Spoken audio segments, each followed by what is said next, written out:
Hey, what's going on, guys? Xbox All In channel, host Sega Forever here.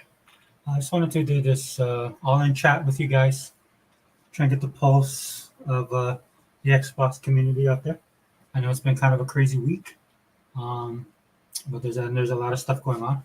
Also, I kind of wanted to vent a little bit about my channel, and I know I've talked about this on various other videos and podcasts, and I also do this on social media. But I wanted to kind of clear the air about a couple things when it comes to me and where I stand with Xbox. It's pretty simple. If you guys follow me on social media, if you follow me on this channel, especially if you take the time to watch my videos, which I know I'm a smaller channel, and so I don't get a lot of that exposure as far as YouTube is concerned. But I do have somewhat of a footprint on Twitter, which is surprising to me because I do post some stuff that I know a lot of people don't really care about. As far as what's going on in the world today. But as far as pop culture is concerned, man, I'm really tuned into that. Um, and gaming is a part of that. So I'm going to discuss this a little bit, man. I know it's kind of late in the evening for you guys. If some of you guys jump into the chat, I would appreciate it. And we can address some questions that you guys might have. Like I said, there's a lot of stuff going on in the community. I wanted to get my viewpoints out there. And I also wanted to get a feel for the guys um, in the Xbox community and the ones that tend to hang out in the circle of Xbotians that we occupy the space on YouTube. So bear with me, guys. I'm going to put set some stuff up really quick. So this is only these online chats is really made for the audience. Um, I'm not sure who's going to be able to join us or not. Hopefully, a lot of people will be able to join because I do want input. But I could go solo as well. I will send something out really quickly to Hebot. So bear with me, guys. 1 second. In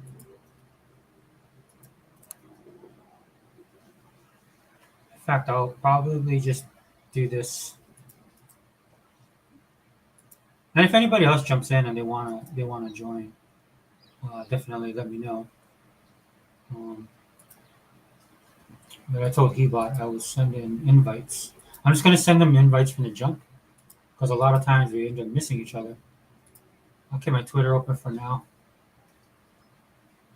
It looks like my man, I don't know if my hold on, guys. I'm just trying to make sure everything's going. Yep, and I'm live on YouTube, so I can shut this off so I don't get confused because I'm old, and that's what happens with old people.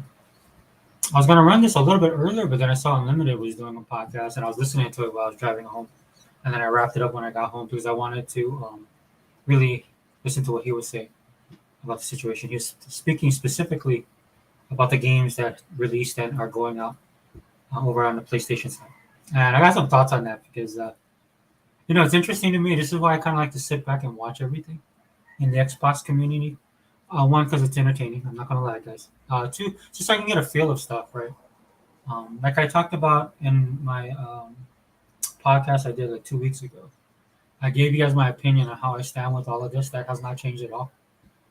That's the type of person I am. It takes a lot to change my opinion. It definitely takes a lot to change my belief on a lot of things. And I'm not saying that as a closed-minded person. It's just that there's some things that are principal for me and foundational, right? That I won't change. And in some cases, that doesn't have a bearing on you as a person or your ideas or your beliefs, right?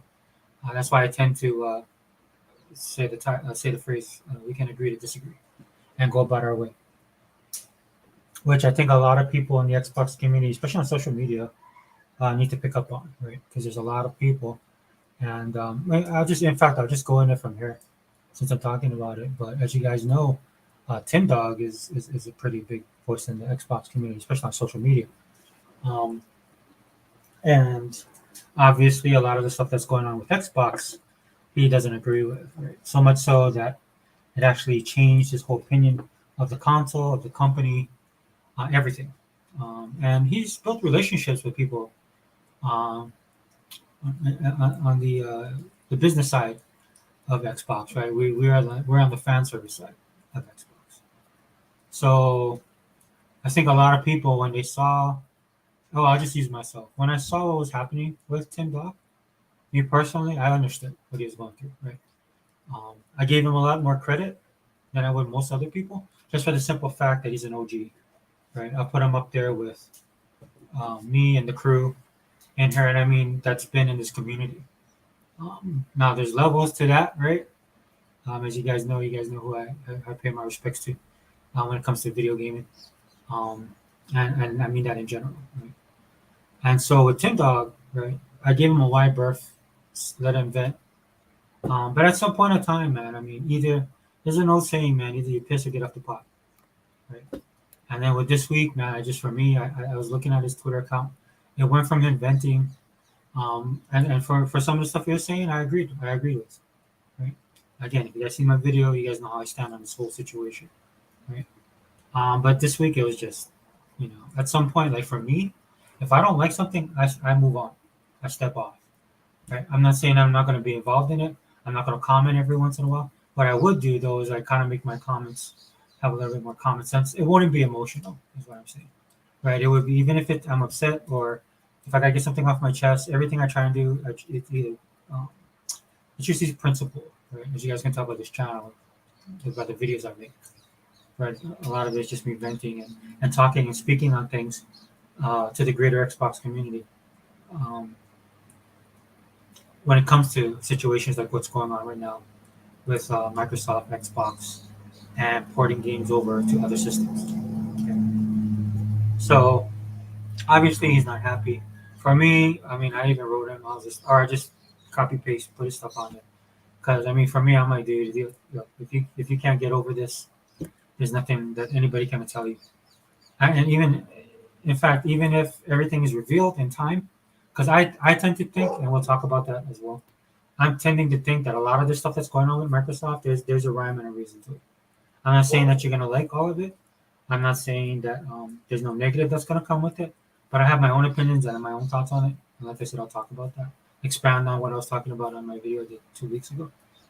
But as far as I'm concerned, like either you gotta move on, just move on, because at this point in time, dude, you're just becoming like a stumbling block to the community, right? That you rep for a long time, where a lot of people have respect for you. So many people lost respect for this dude because of everything he's done over the last couple weeks, and that's sad, dude. Because this guy spent years in this community, building his reputation, building his who he is, what Xbox means to him, all of that stuff, dude.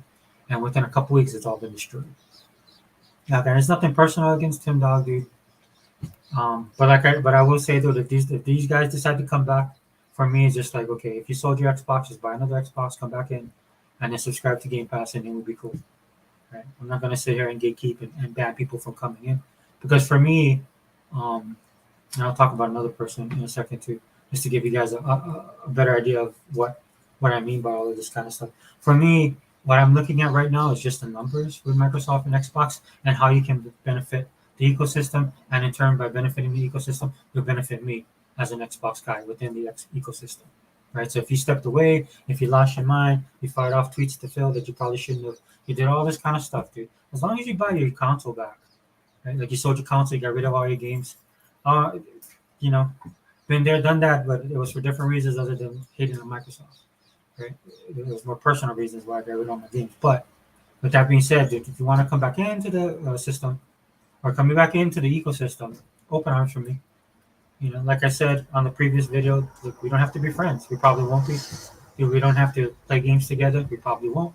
Right? It's a big ecosystem out there. I'm pretty sure you can find somebody that don't know who you are, that won't hold anything against you. And I'm not saying I would hold anything against you. I'm just saying, we don't have to be friends. But if you buy the console, you buy your games, right? And then you pay your Game Pass subscription, you're all cool with me. Because I benefit from that. The ecosystem benefits from that in some twisted way. I think that's what filled them the direction that they're going in. I think it's a little bit more Machiavellian than people are giving them credit for. A little bit of 4D chess. Could be wrong. I share my thoughts, just thinking out loud, right? I'm not an influencer by any means, right? I don't have an insider And obviously, a lot of people don't have insiders when it comes to this kind of stuff, right? Because at the end of the day, dude, all of these dudes were wrong, right? They were really wrong, and it caused a lot of turmoil. So, and then now you see these dudes because of what's going on right now, and some people seeing this stuff take place, and they're having second thoughts, right? And I understand why you guys are having second thoughts because I sat back and watched it. I understood what Microsoft was saying when they were going to port the games over, right? The games that I saw, now I agreed more with E-Rock. I thought it was going to be Roblox. I don't think I don't think Roblox is totally out of the question. Um, but the games that they picked, they didn't really surprise me, to be honest with you. I just thought Roblox would be one of them. But obviously, you guys saw the four games and what it was. But I think what the reason, the problem was a lot of people that talked about it the week of or the week before um, the games launched. I don't think they were completely prepared or mentally prepared for what was going to happen with the video games. You're right. And I understand, dude, because when the next week came around and then they had the Nintendo Direct, which um, it was right there, guys, the partner, it was a partnership thing, right? And then if you watch that Nintendo Direct right off the jump, right, they went right in with Xbox, right, and their games. And I think what took a lot of people back that was fine the week before is when it actually happened. They began to realize what Microsoft meant by bringing the games over, right? I'm pretty sure. I know. I'm just saying, right, from the comments and stuff that I've been following on social media, a lot of you guys thought this was going to be later down the road, not like right around the corner, right? And in fact, what some of them are, I think they launched already, right? Well, anyway, it's like within a month or two. Where Pentiment, I think, launched already on. I don't know if it's PlayStation, Nintendo, right? But it was a lot sooner than you thought it was. And I know for a lot of you guys, you didn't expect that, and also you didn't expect the way Microsoft was going to promote this thing, right? And I'm not talking about what we saw just today or the other day. I'm not even talking about the Microsoft logo. I'm talking about when you saw the games being presented on somebody else's showcase, you realize that it was they. You can tell Microsoft with time, effort, right? It's basically like all the time and effort they put into their showcase that we love, they're doing it for other consoles and their showcases. And I know that slapped a lot of you guys across the head, upside the head. I see it on social media. Right? It did not shock me just because when Microsoft does these type of things, they're gonna go all in, right? They're representing their brand, and if you listen to Phil and what he was planning to do, again, didn't shock me. Hey, what's up, Shane? What's up, brother?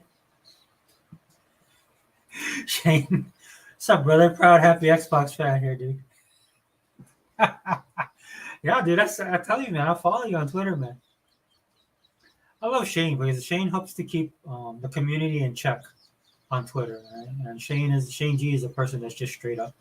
He just says it like it is, and you need that in the Xbox community. For me, I kind of go around the edges, kind of troll, have a lot of fun with it, right? Because like I told you guys on my previous videos, I'm numb to all of this stuff.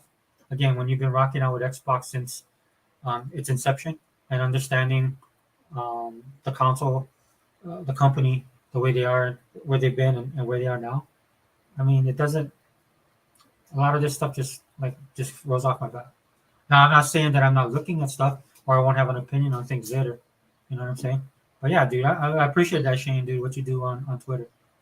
Right? There's different ways for people in the community to communicate the messages that the community needs to hear.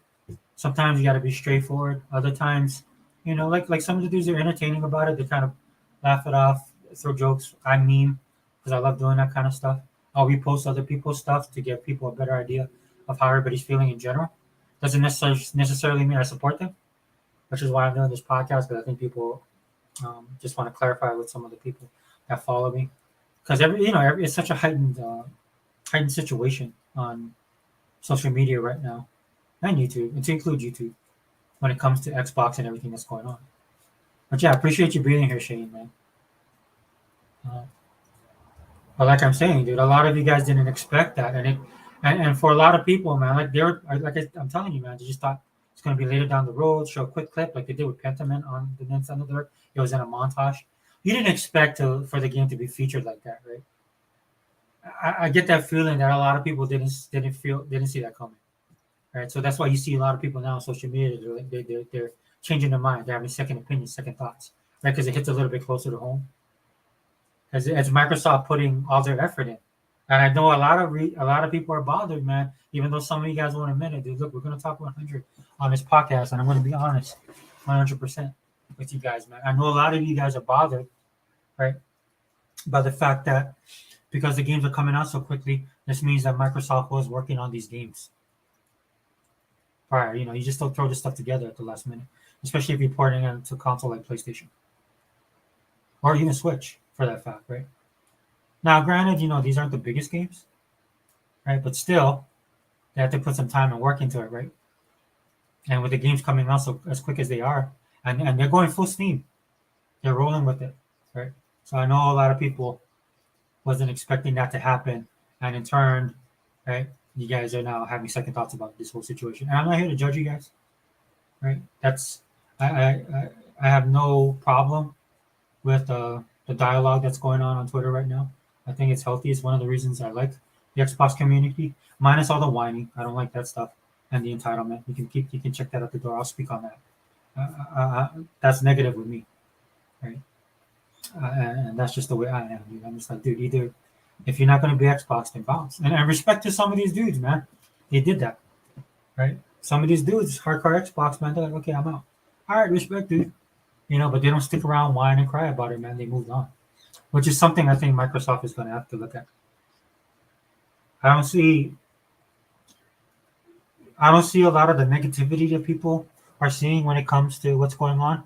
It's because number one, it's the internet, right?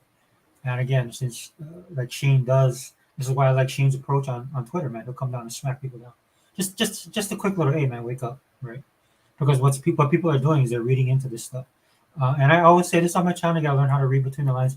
Unfortunately, you gotta be able to think critically, right? Take your emotions out of it, be a little bit more logical, because I think a lot of people are reading this totally the wrong way, or reading into things that Phil's saying that you don't know it's going to happen. Some of this stuff might happen. We don't know. We just don't know, dude. It doesn't help you to sit there, because I know a lot of you guys, dude. You guys are just stewing over this stuff, and you just gotta let it go, right? Because if it goes south, at least for you, if this goes south, right? And I know this is going to be hard, man, but I know if this stuff goes south for you personally, like they do stuff that you don't agree with, then you're going to have to make that, cross that bridge when you get there, man. I know some of you guys in this community, man, you'll make that, you'll be like, I'm done. Because that's the type of person I am as well. Like, I'm not saying that for Xbox, but perfect example, man, Marvel. Anybody that knows me personally and knows how I roll when it comes to comic books, and the comic book company that I love, the characters that I love, all of that stuff, right? It's Marvel. So, Marvel basically just set their house on fire, burned everything to the ground. But I didn't stick around. I didn't stay in the house, man. I got out, dude. I bounced. I was like, dude, okay, I can see where you guys are going with this direction. It's a choice that you guys are making. You own the property. Right? You guys want to tell these stories that nobody wants, but hey, you guys own the property, right? You guys want to do this. So you went down that road. For me, I'm not going to stick around with you and go down the road. And there's some people that like this stuff. That's fine. So there's an audience that they're trying to cater to. I'm not a part of that audience. So what I did is I just moved on, right? Because it's easy for me to do that, man. Because the way that I consume my pop culture, dude, I'm all over the place. This is why this stuff with Xbox, I'm keeping track of it. But there's so many other stuff that I'm doing right now, right? That I can occupy my time with, whether it's gaming, right? If you guys didn't know, if you guys are big Avatar fans, like I am, and me and my kids are, we watched the cartoon with them when we were growing up. But they did the live action, got released on Netflix. They talk about K-dramas all the time, right? I was just listening to some old school kind of 70s, 60s classic stuff, right? Because my son, he's in a band, plays jazz, stuff like that. So trying to help him expand his horizon. Then I find myself getting caught up in all this kind of stuff that I love. Right. So this is the kind of thing. This is what I do because it's easy for me to do, man. It's just like I don't get stuck on one or two things, right? And again, I think what happening a lot with the Xbox community, man, they got that backhand, right, with the video, with the presentations that were coming out, right? Then you got the people piling on from the outside. Though I have to say, though, in my opinion, the ponies are very quiet, which they need to be. The ponies need to be very quiet because if you have a big company like Microsoft that owns Xbox, and Xbox is doing this, and Phil them is all deciding to do this kind of stuff for their various reasons. Again, I don't think it's as bad as other people think. Why they're doing it, I have a different opinion. Um, but if you have these things going on, right? Oh, sorry guys, 1 second. Hey, where's your brother? Can you hold 1 second, guys?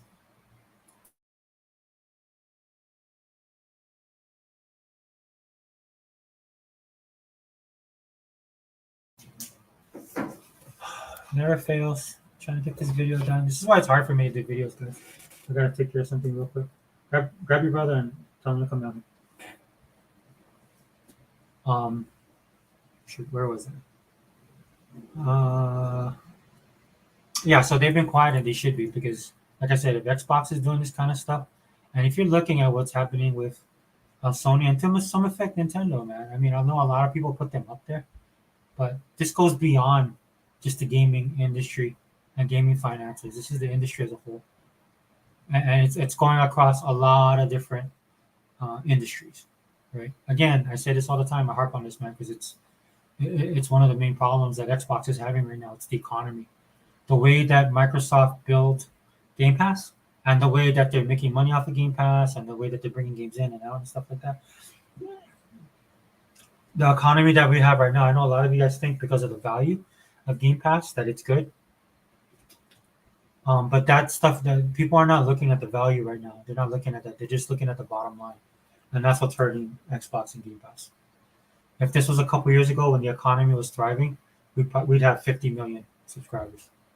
I'm just telling you guys, man, because if you guys look at what's going on, just check out a gaming for a little while, man. Just go online, do some simple research about deflation, inflation, deflation, right? Cost of living for a lot of people, pricing, housing prices, what do you call that? The responsibilities that people have to deal with every day when it comes to bills.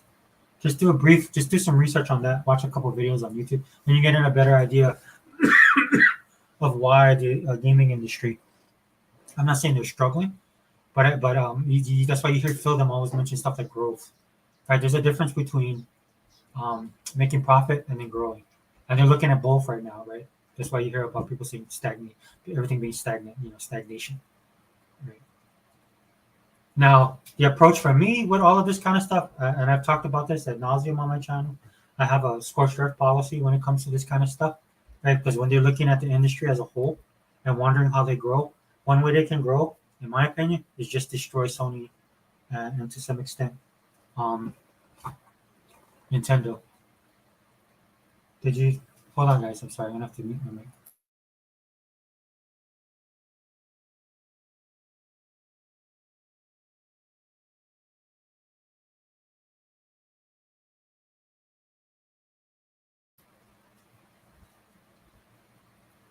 Right. So that's my personal opinion. That would be my advice to Phil. Right. Buy as many people as you can and dominate and control and make Sony bend the knee. In some aspects, I think they will, and I think they're doing a different approach to it. Right. But that's what I would do. Because if they're right now the growth, and I'm saying it's just because again that's why I tie this back into the economy, right? I'm just telling you, right? It's all based on people making difficult choices. At the end of the day, dude, I say this all the time. I'll say it again. You're not gonna die if you don't play video games. If you can't drink, or if you can't have clean water, or if you can't eat food, or you don't have a place to stay, that's pretty important, right? We can all agree on that at least, right? So when stuff like this starts happening and people start pinching pennies, right, and they start looking at stuff, I'm telling you, you see it all the time. Like there's people that are dropping subscriptions left and right, and they're making difficult choices, right? Like for me personally, all I have right now is Netflix. I think I have. Well, no, I take that back. I did get Stars because there's a promo on Stars, and there's this show called Centennial that I watched when I was younger. It's a James A. Michener book called Centennial, and then they made it into a movie. I think it was on TBS. Ted Turner back in the day, man. And I saw that dude, and I started watching. So I subscribed for that. They had a special. I subscribe for. I'll pay for 1 month for like $1 or $2.99 or something like that, And so what I'll do is I'll do that for 1 month just so I can watch it again, man, because I love that show. And I miss those days of television, man. When they used to do like you see there, they have this trailer for, I think it's the movie Shogun, but there was a TV show back in the day, man. Yeah, like Richard Chamberlain was such a huge. Hey, what's up, Zinc? What's up, brother Zinc, man? Appreciate it. Appreciate you being here, man. Just going through the motions, man. Just talking about the stuff that's been going on. Wanted to catch up with a few people. I was hoping some people would jump into the chat, but I know I'm doing this on a Friday night. It's the only time I really have. Won't be able to do it tomorrow. Hopefully, some of the boys jump in because I do want to get a feel of everything that's going on in the community right now because I see it online. Just kind of reassure people a little bit as well because some people are kind of losing their minds. Um, I don't know. I'd rather play games than have clean water. Yeah, dude. If you, I ain't gonna lie, man. I know there's hardcore people out there. I know there's hardcore people out there, brother. I used to be that way, dude. I used to be hardcore, man. Sometimes to get games, I'd starve myself because I didn't have money, man. So I would save up money that I had. Sometimes go without, but now we doing good, right? We doing good right now, bro. Hey, what's up, Hibat? What's up, my brother? Yeah, I know you was on fire on Twitter, man. You was bringing it. I sent you a link on Twitter if you wanna jump in. I sent the link to you already. I know I keep on missing you. Um, yeah, it'd be good if you came in, man, because I just want to clear the air on some stuff I see within our community.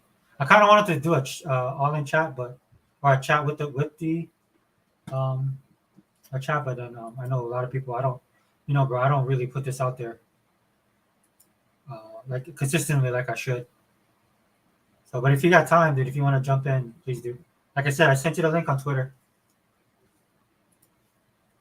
In fact, I'll send another one just in case.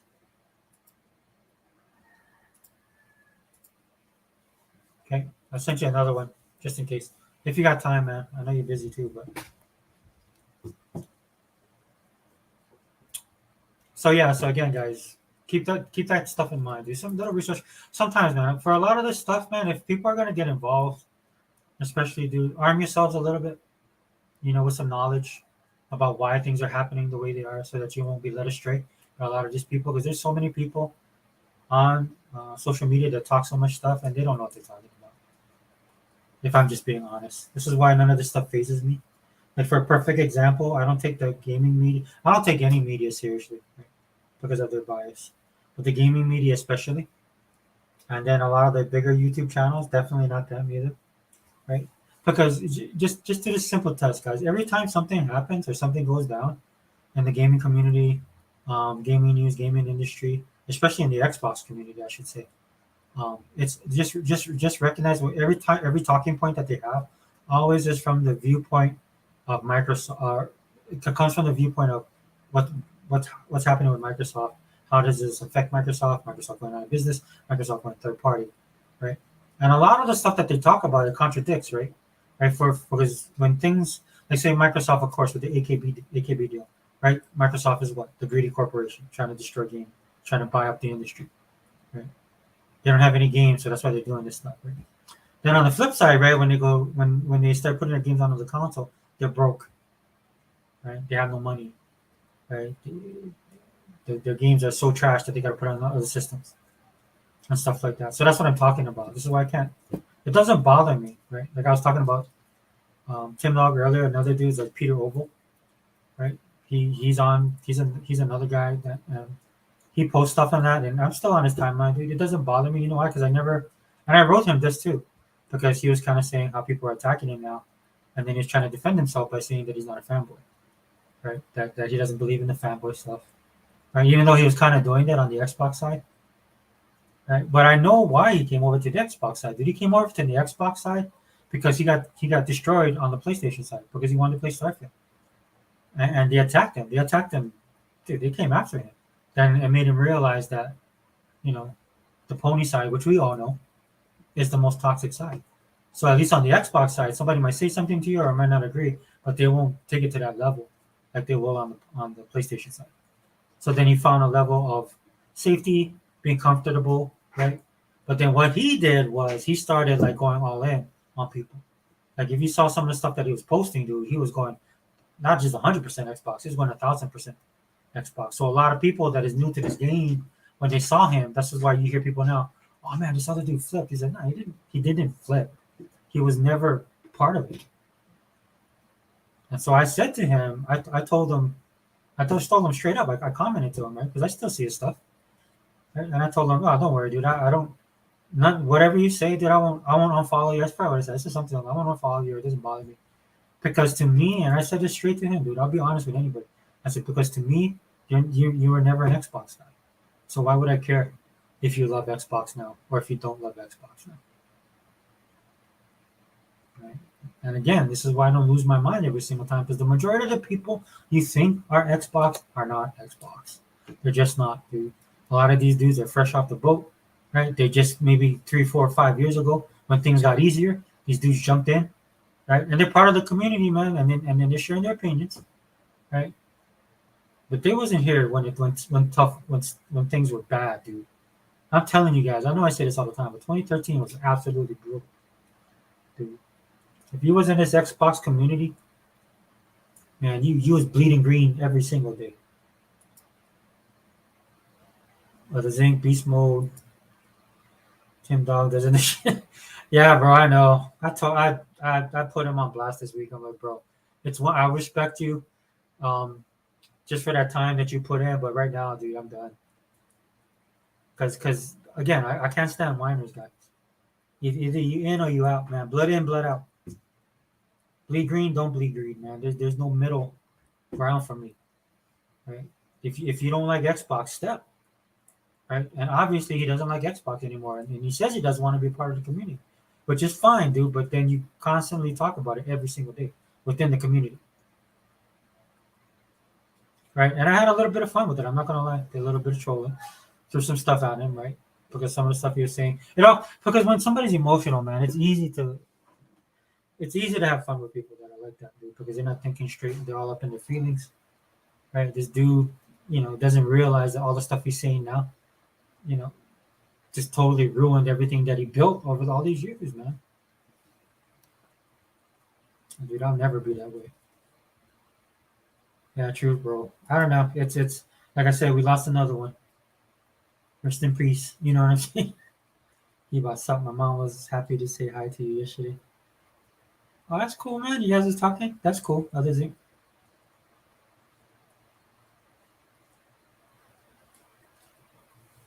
but yeah, dude. I don't know. I don't know. I think things aren't as bad as people say they are, man. But try to keep a level head with all of this stuff, right? I can guarantee you this, man. If you guys was just playing games this week, like I know Unlimited did a podcast earlier where he kind of talked about it. He was busy doing stuff, probably playing his games. He likes that Justice. What is it? Suicide Squad kills the Justice League game. As far as me, man, I've just been playing Game Pass on the games that I have when I had the time, right? And then there's other stuff I was doing as well, real life stuff too.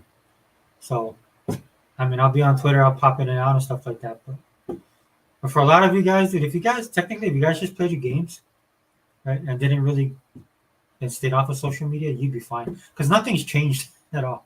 All the stuff they said they were gonna do, they did. No more, no less. Now again, as far as what they do in the future, for some of you guys that can't handle what's going on right now, just step off social media, right? Because yeah, like I said, a lot of the stuff that's coming out, and this is coming from like news sites and stuff like that. Reading into it, Phil's never said anything else except that what they had at that business meeting, which I think that's what they're gonna need to do from now on, right? They can't, they gotta just scratch these kind of funny people, all this kind of stuff, right? They should just stick to their own format. They have their own podcast they can talk to, Xbox Wire. Suggest you guys follow them there. There's no sense in trying to explain stuff to people after all these years. After 10 years, man, you still got to explain stuff to people, right? And you always got to reassure people. Again, this Xbox community is fragile, dude. Very fragile.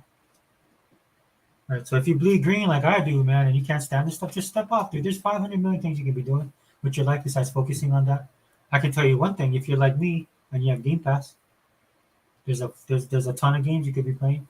Potato, that's awesome. I just downloaded Dead Island. Dead Island 2. Is that the one? The one that they shadow dropped, right? Where everybody was like, "Oh, they did it because to quiet all the haters and stuff like that." Possibly, yeah, right? Because that's what Microsoft does, right? They just do that for you. But a lot of it's they want to support their fans. Dude, I ain't gonna cry. I got to download that game. I really wanted to try it out before I bought it. I gotta say, I was really impressed by it. You can tell that they put a lot more time and attention into this version. I didn't have a problem with the first Dead Island, right? But this one to me is leaps and bounds, right? They did what any other game that they're trying to go to the next level would do. And I'm talking across the board with every single thing. Now, if you're a fan of Dead Island, the first one, I don't know if some of the stuff you would like, right? You can see them kind of go for a more, you know, online multiplayer. I'm pretty sure you can play multiplayer. I kind of did the first part of the game, just testing it out because I had to go to sleep, but I wanted to get some game time in. I played for about an hour. I got as far as there's this one part of the game where you got to make it to the mansion, and there's a pretty cool story, man. That's good. That goes on too. The leveling up and stuff is solid, dude. I like some of the weapons and stuff you get to use. The battle system is pretty good too, right? It makes sense. So I'm not that deep into it, but the stuff that I played, I really like it so far. I think they did a really good job. And now it's in Game Pass, so you can try it. It's in Game Pass, you can try it. It was also on sale like a couple weeks ago. I'm actually waiting for Bolt Gun to come out. Bolt Gun I wanted to buy right away. I stopped though because when I was watching the video, um, I wasn't sure if I'd be able to play it because I have a problem with nausea and I get dizzy with certain games that I play. That's why some games I don't. It just depends on the game for some reason. Like Outer Worlds, I couldn't play that. I tried. I was getting sick, so I had to stop playing that. I know that they had an update on the game, so maybe I'll get the upgrade or the update because I could tell, like, I guess the movement was making me nauseous. So I think they're supposed to smooth it out a little bit. So I just haven't come back to it. And that's some of the things with some of the games that I've had issues with, right? So I know some of them got an update. So I'll do that. But as far as Dead Island is concerned, man, I was really impressed by that game. So I'll probably buy it. That's what I do, right? And this is why I know I'm not the only person that does this, man. You know, everybody in this chat or that rocks out with us does the same thing, dude. We grew up in a time of demo disc, guys. We test out a game, we liked it, we bought it. A lot of us have been gaming so long that we know what we like. We know what we like to play, right? This is not new to us. We know ourselves so well. And yeah, sometimes it's fun to just go out there. I do this. I'll just base it on how I feel about the game and I'll buy it. Because you want that joy of finding something. Because that's how I was when I was younger, playing video games, man. You would go, like I talk about all the time on this channel. I would go through the bins, man, and look for that one game. Like 20 of the games might be trash, but then the 21st game, it might be a game you find that you love forever. But just at this point in time, man, like I'm telling you guys, dude, I'm old. I've been doing this forever, so I can tell off the jump what I like, what I won't like about it. And again, there's a lot of this is why I can't stand about a lot of these reviews. That's why you shouldn't really listen to these guys. You could play a game and not like an aspect of the game, but how is the rest of the game, dude? Can you play the rest of the game? Is the game? So when somebody tells me a game is trash, like what does that mean anymore? Right? Some of these games are so evolved. Some of these games have multiple genres within the game, right? Like an RPG, like action RPGs, I love. You see people playing. What's that other game they dropped? I actually bought it, dude. I forgot the name of it. It begins with a name. Um, there's a couple guys like on Twitter that was sharing gameplay. Looks absolutely awesome. I just bought that game when I saw it. It's a action RPG or action JRPG, right? I love the art, love the style. Everything looked pretty solid. The combat system looked good, so I just boom, I picked it up. That's that's the type of gamer I am, right? And that's what Sarah Bond talks about when she's talking about the surprise they got when people, and even the developers, that people are engaging with the game, but they're also purchasing games. Right? And that's why I don't worry about Game Pass either, because when you hear Sarah Bond talk about that and the developers, you can tell that they didn't go in there looking. Um, it wasn't just a money thing, right? They wanted engagement. They wanted people to at least try the game. Because if you see what's happening, I think this is why you see guys like Humble Games and 505 and Focus Entertainment. They jumped on this thing because it gives them what is that? It puts eyes on their stuff, and then you remember it the next time they come out with something like a Plague Tale to a Plague Tale Requiem. You know, this is how you build, right? a community of gamers. Shane G, I just beat Dead Island 2. Yeah, I saw you posted, man. Dude, up to you, man. I hope I can beat it, but what I'll probably do is I'll play as much as I can, buy it, and then just stick it in the backlog. But I am spending time getting my backlog. That's kind of the good thing. I'm not gonna lie, guys, about all this drama going on in the community. It's just an excuse for me to get back on my games, like how I want to. Eva, man, let me know. I sent you the link. Let me know, dude, if you can jump in. I'm not sure if you're not, maybe not. You know, I know you're busy and stuff like that, but let me know. Check the Twitter, dude. If you guys saw, Heba was sharing, and I didn't notice that he shared it. But Limited Run Games is putting out what is it? Physical copies of Xbox's game.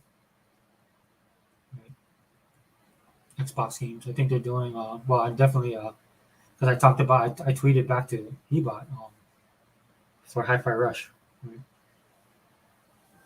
I didn't finish the game. Because when I played it and I got far enough and I stopped myself and I was like, you know what? I want a physical copy of this. Love the characters. The big selling point for me wasn't just gameplay solid. Everything's solid about the game, but I love, and I talked about this, guys. Like, I love just the characters, the story, the world, all of that stuff. And then me and Heba was talking about about how this can actually be a franchise, not in gaming, but across the board, man. Plushies. And in fact, I think they have that cat has a plushie out or coming out. I'm kind of disappointed though because I want Microsoft to get behind that, dude. Right? I want Microsoft to look, dude. I understand you want to go third party or do some of this stuff on the side like you guys used to do, but you need to grasp hold of this, man. You need to build. Technically, I feel like they need to build their own stuff, or if they're gonna partner, they gotta partner with somebody like McFarlane, somebody big, Hasbro, right, to get that stuff to get out to the masses. Because some of those characters, dude, they're just built. They were built to be collected. They were built to be collectibles. So what I wanted to do, right, is I wanted to finish the game physically, right, because I wanted a special collector's edition. Like I said on Twitter, it was worthy of purchase, right? And I didn't want to beat it digitally. I wanted to beat it physically, so I stopped. And then whatever collectibles that came with it, I was all in on that stuff. Same thing I do with Halo. Hey, brother, are you there? Ebot? Yeah. Oh, your mic is muted. Hey! What's up, brother? How are you? Dude, you was hiding on Twitter, man. I was laughing. You saw that, right? Yeah. You have to bring the After game. all this time, I'm still spanking people. I'm not even trying. It's just too funny. Yeah. I gotta go after. Huh? No, go ahead, brother. I said I gotta go after everybody, even Colt. And Colt, he been quiet. He didn't even answer me. These guys they should be quiet, bro. They should be quiet because they were so wrong on everything. They just should be quiet. Dude, it's terrible. They just can't take an L, man. Like, look, it's like I said. Sometimes, and you know we spoke about this a week ago, right? Yep. Certain decisions have to be made because Microsoft is a division. I mean, Xbox is a division of Microsoft. It has a boss, right, above them. Mm-hmm. And certain things have to be done because they're trying to make other decisions that might help them or might be detrimental long term. But in order for them to do these things, they have to do what they're doing now, right? And these people don't get it. Like, after I seen what was said, right, from them, how it's being said, the choices of words, because you gotta psychoanalyze Phil. When Phil talks, he speaks in tongue and verbiage, right? And there's a lot of words that they use that if you psychoanalyze, you kind of could tell what they're trying to say, but they're not really saying it. And I've been saying this for the longest time. Like, they, how they said, we're trying to find a bigger audience for certain games that probably plateaued to see if they can capture another audience somewhere else and convince them that we have good games and maybe that'll bring them to Xbox, right? I think that's why they didn't put the logo on the Right. yeah. Yeah, you saw people who were like, "Oh, I don't have the logo." Like, really? I was like, "You don't even have the logo on Xbox when you play Pentiment. They don't have Microsoft Studios. Not all the games have that. Yeah. They don't need. They don't need to brag. Microsoft has got money. They just want to make money and have people come on their own terms, right? They don't need to brag. We can get, and I want to get into that with you because I have opinions as well of what they're actually doing. Right. But Go ahead. Go ahead. but I want to say real quick, not to cut you off because this is your podcast, No, But I'm glad I'm to hear excited. it. Yeah.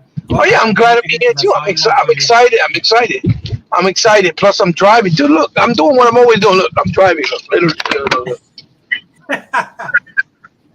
I'm driving. That's what I'm doing. I'm on my way to go get my daughter at her job. Oh, right on. Okay, so check it out. Go ahead, bro. What I really think this is all about as well, because it kind of dawned on me when they were saying other things, right? Yeah. They're doing this, right, to use it as a form of like, okay, let's see if it works. If it doesn't work, right? But at the same time, Microsoft is not stupid, right? Right. They did this as a power move. So when they do other acquisitions in the future, Neela Khan and the FTC and whoever the fuck else is there, they have no ammo to fucking fight and harass them and tell them no. Because all they have to say, what are you talking about? We got this game on Switch, we got that game on PlayStation, we got this game on Switch. You get what I'm trying to say? Yeah. Because I think they fucking went through so much hurdles and put so much money into that court case with Activision. And they was like, listen, we got to make any future endeavors a lot easier and a lot more, less, financially, less of a hassle with our pockets, with the courts.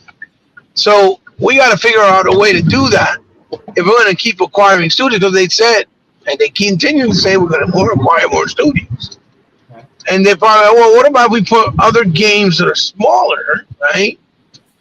Right? Yeah. And maybe this will open up a gap where any future acquisitions, we got the proof. Listen, we got this, that. How you sound that we're trying to monopolize? You get what I'm trying to say? Yeah, it makes sense. And then people are like, "Oh, Microsoft's so stupid." Did you see the list that I put up there of all the games that are still exclusive? And look how nobody answered me. I was like, "You can't play these games on PlayStation or Nintendo." And I actually missed the Valve, Battletoads. I missed a couple of games. I'm like, damn, I fucking forgot. I missed a couple of games. And there was a shit ton of games there. And they said, oh, well, those are old games. What the fuck are you talking about? All the Nintendo games, Mario's and all the fucking God of Wars are the old too. Yeah. But you always bring them up. So how can it work for one thing but not the other? But you know why I know that Microsoft's not stupid? Because out of all the games they could have gave Sony, right? All of them, right? Mm-hmm. Notice how they didn't give them Sunset Overdrive? Yeah, that was funny. And why is that? Because that was principle. Because Insomniac promised them something. They helped them. And then they went and turncoat and went to them as soon as they saw the opportunity to make Marvel games and make a name out of themselves, right? Microsoft only has the publishing rights to Sunset Overdrive. They could literally give it back to them and make it easy. And, oh, yeah, you guys can have it. But they didn't put Sunset. They put Hi-Fi Rush, but they didn't put Sunset. Why? Because that's a principle thing. And that tells me that they're not trying to give them just any game. They're trying to give them what they think makes sense, but it's not going to hurt, like Phil said, the Xbox brand. Why? Because Pentiment is not something really that people talked about other than when they got the critics, Metacritic scores, and some people talked about it for a little bit, and that's it. It was over and gone and forgotten, right? Right. Sunset Overdrive plateaued at 2.5 million or 2.4 million players. Probably 1 million bought it, and the other 1.4 didn't. And the reason why I asked that question yesterday is because I see all these people crying. Man, why did they put Sunset over there? Man, that's fucking bullshit. Well, I would love to see how many Xbox dudes actually bought the game. Because if you didn't buy it and they're trying to make the game grow to perhaps maybe make a sequel, then it makes sense financially, right? Right. Because on Game Pass, they're not going to make more money because you already bought into Game Pass. You're not paying extra for the game. But if it goes to PlayStation and Nintendo, they could sell it for like 30, 40 bucks. And guess what? They can make some money, right? And it also, and another way too is you got to look at the good with the bad, right? It was very surprising to me that now Limited Run can make a fucking physical for Hi-Fi for Xbox. Right. When to this point we haven't had it. And I get it. I don't like Limited Run because they take too fucking long to send you your shit. But when they do, it's good. It comes quality and everything's great. So I'm gonna buy Hi-Fi because I want a physical copy of that game. I've always said it, right? But I also bought it physically. You know, and I kind of felt bad because I saw you and a couple other people like Doria that, well, at least I played it. I'm like, dog, you know I'm not talking about you guys. You guys got to stop. Because I knew immediately you never bought it because you were waiting for a physical, right? Because I know the type of person you are. Yeah, I knew this. That was disappointing. Right, I knew this. But I think that for some reason Microsoft really couldn't bring it out physical unless it was a certain amount they ordered and they didn't want to take the hit and the game didn't sell. See what I'm saying? Like we talked about before, though, right? That's what irritates me about that. I wish they would actually invest money and do a lot of this stuff themselves. Because I think they're missing out, me personally. Well, that's why I said, remember I said, why they just don't do it through their store? Because, you know, you can buy on their store. You get the points. You benefit from that. Do it pay to order. You know what I'm saying? Yeah, I agree. Pay to order, meaning they do a pre-order, and whoever pre-orders it is guaranteed to get the game. Once the pre-orders close, you can't get the game physical. That's it. They don't lose. They don't have to worry about having shit sitting there not selling. You know what I'm trying to say? Well, I thought that's what they were going to do because they had such. They need to do that. Mm-hmm. Well, there's so much success with the controllers, right? I thought that was just a natural progression. That's what I'm saying. Yeah. Yeah. And it makes more sense for them.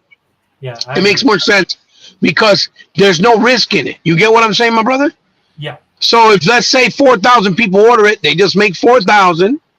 Maybe make another 100 copies in case, you know, there's defective ones or whatever. You know what I mean? Because you have to do that. You have to make a certain amount for in case you have defective copies because you know that happens. And that's it. They're not going to lose shit. You know? But for some odd reason, you know, because you remember if the ones that they make extra for defective in case, if they have, let's say, a couple left, they could always put it on a sale on the store and people could go buy it when it's on sale and they'll sell more than likely, right? Shit, people will probably buy another copy just to have two. One sealed, one open, you know what I mean? So that's one thing they should definitely look at. And I tagged Phil on it. I know you saw it because you retweeted it. Yeah. I said, I know you're busy, but have you guys ever considered doing this? You saw the tweet. You saw it. Mm-hmm. I saw it. The same way that if they got big games like Starfield, Forza, Halo Infinite, right, which is the case in this situation, that are 100 plus gigs, if you want to preserve the game in the disc, switch over to 100 gig disc, and then you do maybe 2 discs and the whole game is on the disc. You don't have to require to necessarily have an online connection to play it. You can play it offline. And that'll also make a lot of people happy. And it also make a lot of people think differently because they try to sit on that narrative because the games are not on the disc because Microsoft keeps using the 50 gig disc for whatever reason. They keep doing that, right? Sony has the PS5, and even though they ass broke, them motherfuckers still give the 100 gig discs. But you know, that's because they make the disc themselves, and they can do with their own manufacturer. They can do that, right? But they have the 100 gig disc. So let's say something like Banisher that just came out, right? Mm-hmm. It's completely on the disc. But on Xbox, only 23% or 23 gigs of the game is on the disc. The other 32 is via online. You see what I'm saying? and it's a single player game. It's not online. It's not co-op online. It makes no sense for that game to be tied to the internet. You get what I'm saying? You there, my brother? Yeah. You know what I mean? So there's little things that, but see, those are actual constructive criticism that me and you as a fan can bring up that are actual valid criticisms. This is not us being like, yo, Microsoft, you fucking stupid. Why the fuck you do this? Why the fuck? Listen. I don't work at Xbox, and neither does all these people on Twitter. Okay? They want to try something out. That's what Microsoft does. They always try and do things differently to see what catches and what doesn't. And if it doesn't work, they'll retract and go back to the drawing board. They've done this as a company since their very existence, since their very, inception, right? So they have always been that type of company. Like they did with Halo. They try to make Halo Infinite where you could, where it's going to be, and they keep building it for 10 years, do this, do that. But obviously, a lot of the baby cries, Halo fans that are hardcore, didn't like it. So it didn't pan out as well as they wanted it to. So now they're going back to the drawing board. They'll go back to the way that Halo was originally, and everybody will be happy, and they'll rebound with Halo again, because that's what they do, right? That's what Microsoft does. But if they don't do those things and try to do those changes and sacrifices and risk, then they'll never know what works and what doesn't, and they'll never be able to move the gaming industry forward. Because the bottom line is, a lot of people play games on Game Pass, which is also another problem, but don't even buy it. The purpose of Game Pass is so that you can try the games out, and if you like it, you support it, because they don't stay there forever. Unless they're day and day. And even if they're day and day, I'd rather have ownership in case they have to take it out one day and I still own it. Right? Because that's another problem. A lot of people are like, oh, as soon as you see a game, it's coming to Game Pass, it's coming to Game Pass. Dude, that's not the mindset of a real game. You're not supposed to do that. Now, if you got financial hardship and you're not doing well, then I understand 100%. Right? It's understandable. But you buy when you can, or you buy when it's on sale. And they give you usually that 10 or 15% right from the day it releases with almost every game. So that's another thing. You're never going to pay full price. Plus, you could do Bing and pay for it and save up and pay for it with your Bing points, right? So again, it's just funny because everybody keeps looking at it one way, and yet you have all these other companies that are saying to you, listen, we're going to have to figure out what we're going to do in the future and try to maybe come to the idea and conclusion that maybe we got to put our games not only on PC, but on other consoles and platforms as well. Because games just don't make enough money. It's like Phil said, the industry's healthy with engagement, but the industry's not growing as far as helping gamers and developers and games that are much smaller. And me and you know this, right? Games like Solstice, Evil West, Artful Escape, those games, the gunk, they didn't make enough numbers. And that's the problem, because everybody just wants to buy Fortnite, GTA, Call of Duty, Madden, Fortnite again, Minecraft. You know what I'm trying to say? Mm-hmm. That's the industry we're in. That's what casuals play, whatever's popular. But when something comes out, right, that's unique, like Hi-Fi Rush, for example, or something like, No Straight Roads, which was a phenomenal game, and that game didn't sell, right? And it has a physical copy, even on Xbox, right? That is what the problem is, and that's what they're trying to find a solution for, because the creativity starts to die when developers are not getting any sales with these games, because they just, I guess it's maybe, discouraging, and they're like, that creativity level is going to start to dwindle, because they're not like, well, damn, I don't want to take a chance. Just play it safe. let's do a remaster, let's do this, or let's do that they already know and are used to, because that'll sell and it's guaranteed. But that means the industry's never going to move forward and stay in the same spot. And those are the things that Phil is talking about, and Sarah Bond and Matt Booty, right? But they don't want to take the L, because when they were the ones that said, because especially Tim Dog, I like Tim Dog. He's a really nice dude. You know, I interviewed him in my channel. He's a really nice guy, right?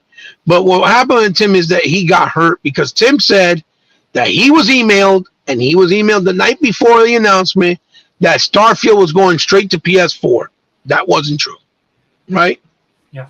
He also said that they were going bankrupt, that Game Pass wasn't sustainable, that they were going to put everything on everywhere else because it's just not doing well, that nobody cared about Xbox, even though it was $350, and that they're losing money. When the reality of it is, we all know when Starfield came out, it was 1,000% up in sales in Amazon alone.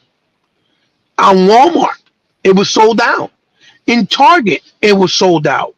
So how are you going to sit there and say nobody cared and nobody bought it? When Starfield came out by itself, the console sales started moving.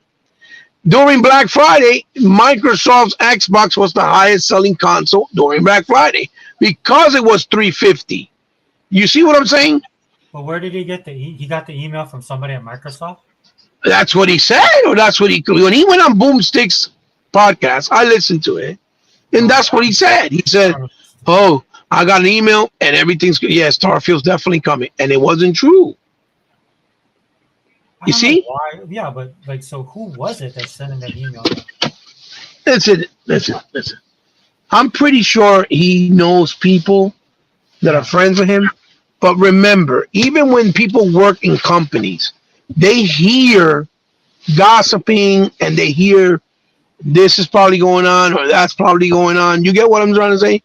Yeah. But it doesn't necessarily mean that they're going to know 100% accurately what is the actual final decision. And you know this forever. You know, you work for the government yourself, right? You may hear ramblings, but if you're not in the top board, you're not going to know the actual facts, right? So it's probably somebody he knew that has ramblings that he trusts and said, yeah, this is happening, and he didn't know himself. You get what I'm trying to say? Well, the problem I have with it, because they did the business update meeting, right? Mm-hmm. And I think that was on purpose that they labeled it that way. Because a lot of the stuff, I'm pretty sure some of the stuff that they hear as rumors, like you're saying right now, right? That they hear as rumors, this is stuff that they probably fly around all the time. And it's not meant for everybody to hear it. Right. That's what I mean. That's why, to me, I thought it was funny that they called it. That's why I always put quotation marks when I refer to it. Yeah, they never called it that. You're absolutely right. They never called it a business update. That was the first time I've ever heard them say that and labeled it that. You know what I mean? For me, I looked at that like he looked bothered to me, Phil, when he was doing it. And then at some point in time, I feel this way when it comes to our community, right? Especially since a lot of people are so fragile, is that they just should move ahead and do what they feel is right and let everybody else course correct. At this point, because we've been doing this for 10 years. Dude, we've been doing this for 10 years. And Tim Dog is a perfect example because he was the last of the Mohicans, man, when it came to this community. I mean, there's absolutely. But of all the big, like the person with the, well, I can't say there are hundreds there too, but you know what I'm saying? Well, you're talking about with the following on social. Tim has a big following on social. Yeah. And it was mainly because he was an Xbox guy. Let's be real. Yes. Right? So when he said something, there was a sense of validation and kind of trust. Like, yeah, look, if Tim is saying this, there has to be some type of validation because Tim has been really cool and close with a lot of the guys, right? Yeah. But at the same time, there's other people that are actually really, really close, or if not closer, that are not in the social space, but they're there, if that makes any sense. You get what I'm trying to say? I think he should have known this when, you know what happened, right? Was when all the, when COVID hit, and then they stopped doing live in-person stuff, right? That's right. Yeah. Yeah. But things get misconstrued all the time. Yeah. Because, like I said, and like Phil said, things change. Disappointed. Right? First semester. Things change. So if one day or 1 month they're saying this is what we're gonna do, 3 months later, no, we got to change it. You know what I'm trying to say? Yeah, it's that's why I always like to use the word fluid when I talk about this kind of stuff, right? Things are in flux, things are fluid.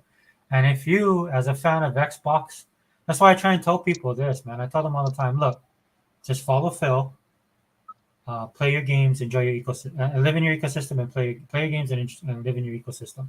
Because if you just would have skipped everything on social media, your life would have been better these last couple weeks.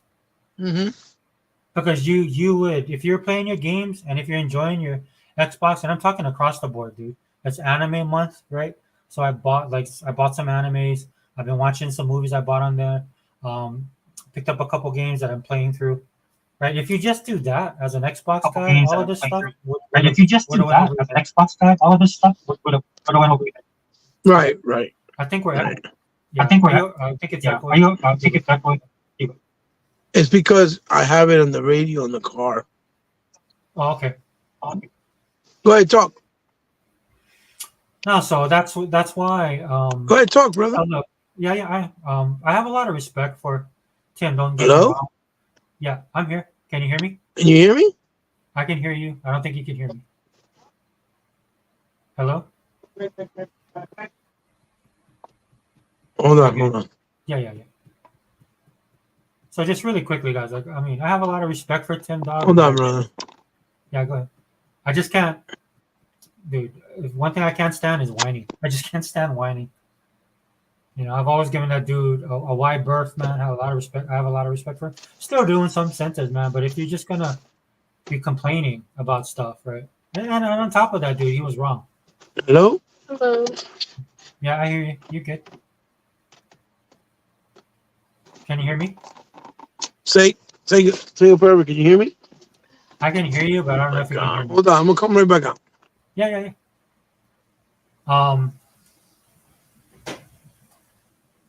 So that's my personal opinion. Zink, I think you can hear me better now.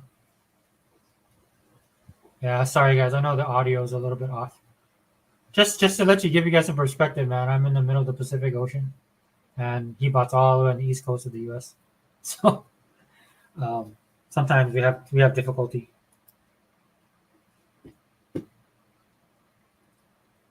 It looks like it's picking up my voice better.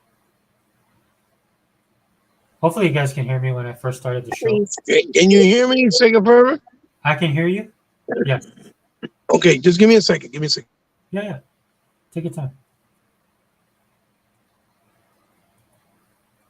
You know, a lot of the stuff that guys like Tim and other YouTubers in the Xbox community, and definitely the media, right? They push this false narrative, dude, and they double down. And what it was is that narrative alone started the snowball effect, right?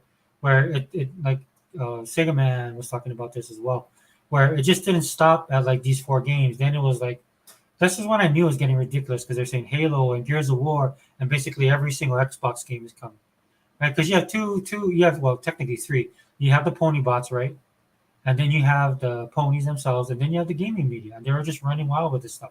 And did anybody get held accountable? I seen a couple of the bigger YouTubes do a video on this, right? Kind of talking like, dude, this really, like, you know, you guys were off on this one. You guys really need to apologize.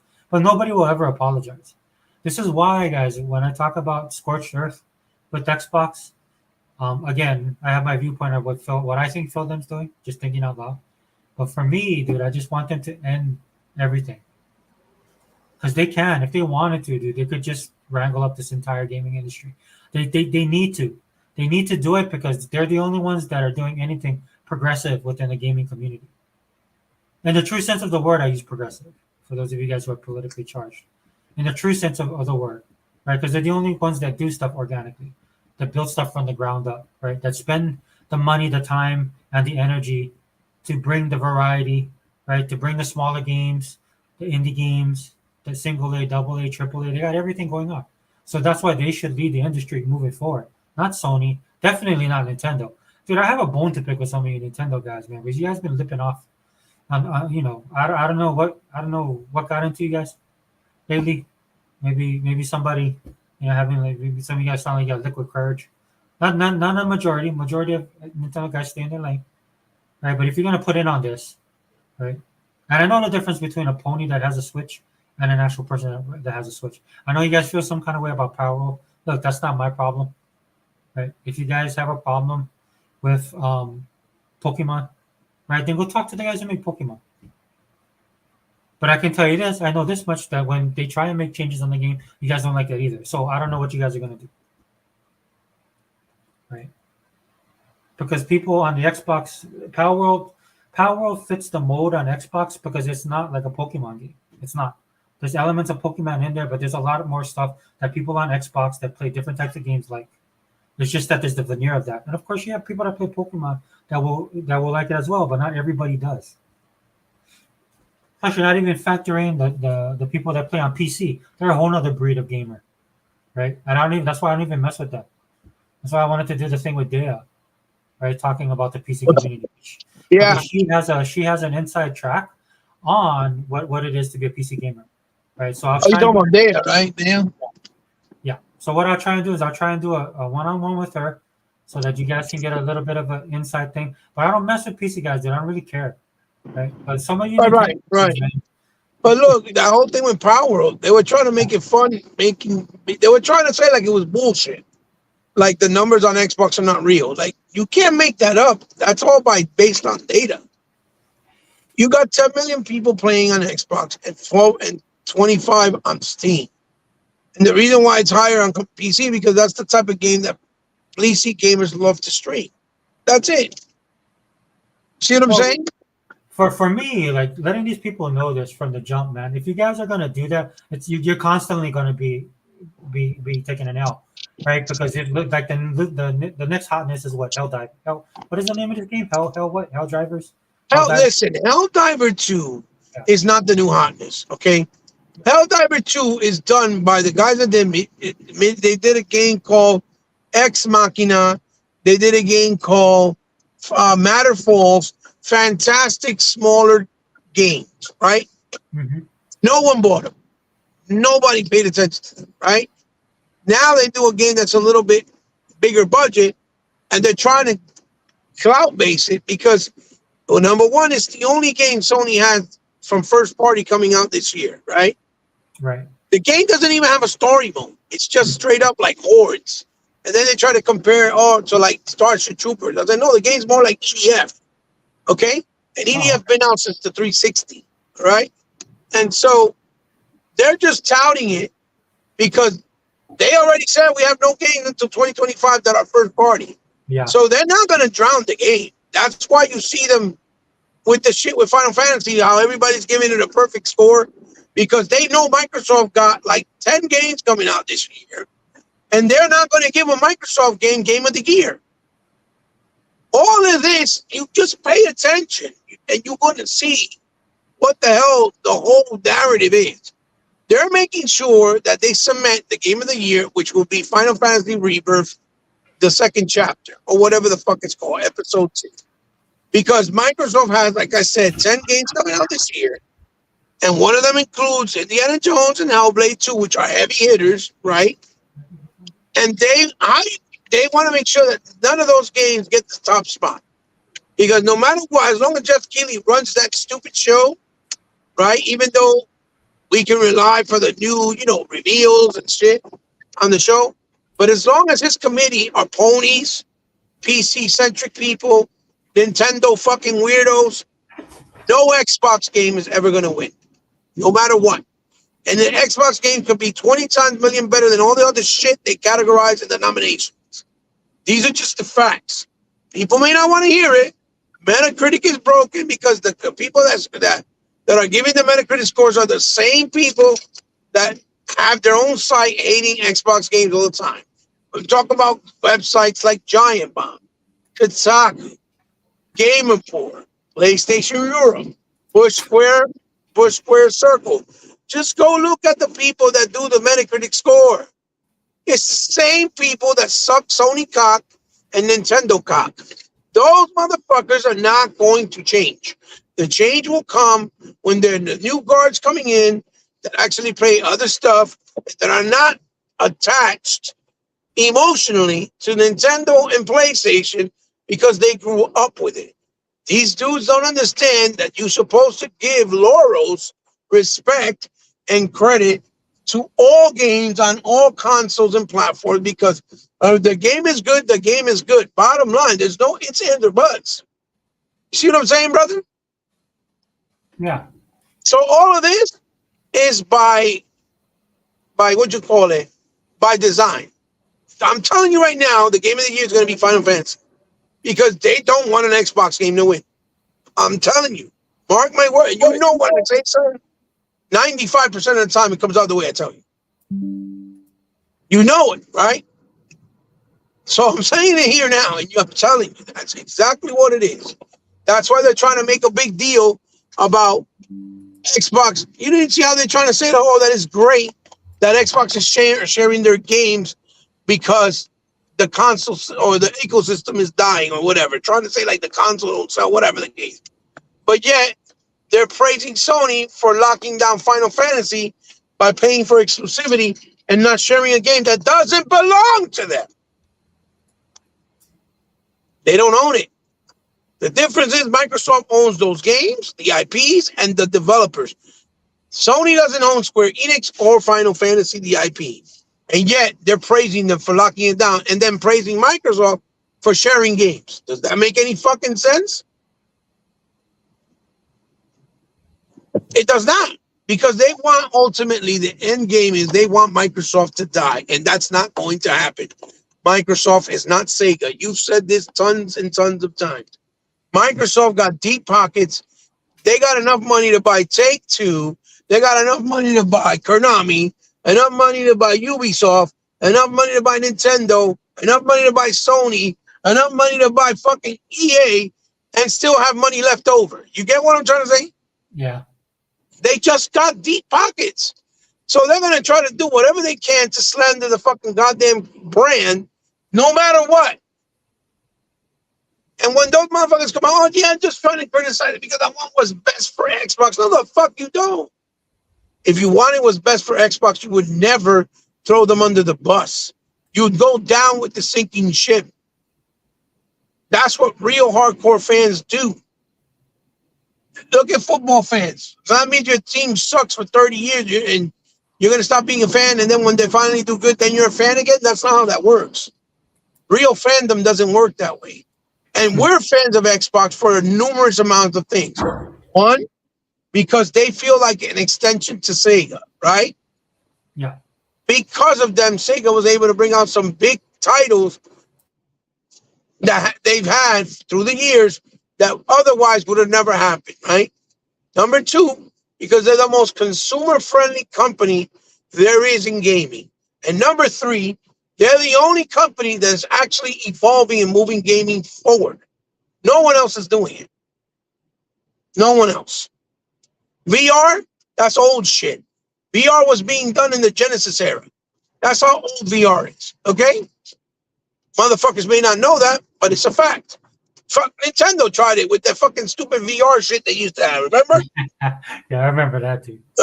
They did it years ago. VR is nothing new, okay? Yeah. And them making a, adaptive controller of their own for handicapped people is just them copying what Microsoft did 4 years ago. And they're just doing it now. So no, Sony's not evolving anything, and neither is Nintendo, because that Nintendo Switch idea was done way before by SNK. It wasn't done by them. They did it long ago. That's not new technology. That's not a new idea. That was not Nintendo's idea. That was someone else's. Nintendo just made it their own by doing it their way. Okay? Because I hate when they go, oh, it's Nintendo. They can't be, they're the leaders. They're the one. Like, get the fuck out of my face with that shit. Yes, we can respect them as pioneers. Absolutely. Yes, I will always respect them for saving gaming, even though they lied to do it, right? But as far as moving things forward, they don't, because it's always the same structure for all of their games. It's the same exact structure, the same exact archaic gameplay style. They do not change. And the reason why they make money is because Mario Wonder doesn't cost $325 million to make. Mario Wonder probably cost them $5 million to $6 million to make, because you got to think of it as the way they did Ori. Ori was way more sophisticated with actual real life orchestra, actual sophisticated water paint graphics, and Ori cost $6 million to make. Mario Wonder don't have none of that, right? It's still old polygon 3D 2D graphics, right, in 2D format, and still the same still fucking the same old fucking goddamn soundtrack. There's no orchestra. So you got to figure that Mario Wonder probably cost them maybe $5 to $6 million to make, right? Of course, you're going to make your money back in returns if you sell 10 or 5 million copies. Of course you are, because you only spent 5 to 6 million to make the game. You see what I'm saying? Yeah, Hello? that's why I don't. This is why I want Microsoft to take the lead in gaming. Because if we follow these other two companies, dude, we'll die. That I'm just being honest. Dude, if Microsoft goes away, we said this shit until we turn purple. We've said this plenty of times. And you can go back and look at all the archives when we've talked about this. Right? If Microsoft dies, the industry will die. It just will. Period. Because Nintendo or Sony do not have the drive, the talent, the money to move gaming forward. They just don't. Nintendo will probably be the only one to survive because they keep catering to children. It's not just the retro guys. Us retro guys, we're all kicking the bucket. We're not going to be much left of us soon, right? So it's the kids that keep on pushing Nintendo. Every time I go to the store, I see a Mexican family that just came from Mexico, right? They want to buy their kids the next hottest shit ever made, right? And what do you see? They have like 6 kids, and each one of the kids get their own separate Nintendo Switch. You see what I'm saying? Yeah. That's why the Nintendo Switch is selling like buckets, like in the boatloads. It's not because, oh my God, it's the greatest console ever. They got the best of the best. Like, come on, dude, stop. Yes, they got a bunch of games. Those shits don't even sell over there. You can literally go buy Alex Kidd in Miracle World, physically, for $2.99. What does that fucking tell you? Huh? What does that tell you, my brother, that you have experience? What does that tell you? Yeah, that's funny to me because you think those type of games would fit the console and that they would sell more. Right. Yeah. But why is it $2.99? Yeah, that's just not selling, dude. Because it's not selling. That means they have overstock. It's sitting on the shelves of whatever it is, whether it's GameStop, whether it's fucking Walmart, Target, and they have to liquidate it. They have to figure out a way to get off the shelves. How do they do that? Make it super cheap to make it attractive and people buy it. Literally a copy of fucking the new Alex Kidd, Miracle World remaster that they did was motherfucking there, right? For $2.99. Yeah, that's crazy. It was a $50 game when it came out. You gonna tell me that game sell on Nintendo? No, they don't. You go to the store, bro. I should do videos monthly. When you go to the store and they do their sales, they have all these games, even new ones, for like dirt cheap, for like $5, $1 something, $3. And motherfuckers swear up and down, oh my God, they sell all the games. No, they do not fucking sell. Stop the lying. Stop the cap. Stop the cap. Those games are priced that way, even in the store, because they're not fucking selling. Nintendo motherfuckers do not buy games like that. That's why Astro Chain failed. That's why Bayonetta 3 failed. Bayonetta 2 failed. That's why Ultimate Alliance 3 failed. Those games failed because they don't buy those type of games. The only games that do well are their exclusives because they are conditioned to only appreciate and play their fucking exclusives. You're not going to tell me that Metroid Dread, being a 2D side scroller that's archaic as fuck, running at fucking 720p in 2024, right, is worth $60. You're fucking crazy. It's not. It is not worth fucking $60. But Nintendo swears, yes, it is, and they leave it that price. Metroid Dread ain't better than Ori. Ori and the Blind Forest shits all over Metroid Dread, and that's a fact. And I said it here. I don't care who gets mad. It's a fact. I played both games. I own both games. Ori shits all over that game, and it's a 5-year-old game, right? They won't admit it, but those are the facts. Look at this shit. You fucking serious? You all right? No, I'm looking for parking. People pissing me off right now. So anyway, my brother, like I was trying to tell you, right? Yeah. Yeah. You got all these fucking people parking when they're not supposed to. It's just fucking pissing me off. Sounds like. Anyways, I want to go the fuck home. God damn it! I want to stay out here looking for parking all night. So anyway, those are the facts. And yet you'll see them like, you're crazy, you're bugging. Now they're mad because, Sea of Thieves didn't come to Nintendo. Of course it's not. Because Sea of Thieves is very demanding as far as online. It needs an online ecosystem that is strong. It needs Azure servers. That's how it runs on Xbox. Right. The Nintendo ecosystem for online gaming is garbage. It is what it is. It's garbage. So they're not going to be able to put it there. What will probably happen is with the new console that was just announced that's delayed until 2025, probably they'll put it on there as a launch game. You see what I'm saying? Mm-hmm. So now we got Xbox out here giving their games to other companies to make other platforms better because they can't even make games to make their platform better. You see that shit? Well, I have a theory. I was gonna fly by you. Think what you think. Yeah, go ahead. Absolutely, I love that. You know that. Because there's two things that I saw happen, right? One thing I saw an article where I read, where Satya, so the article suggested that Microsoft is actually working with Nintendo on certain aspects of their gaming, right?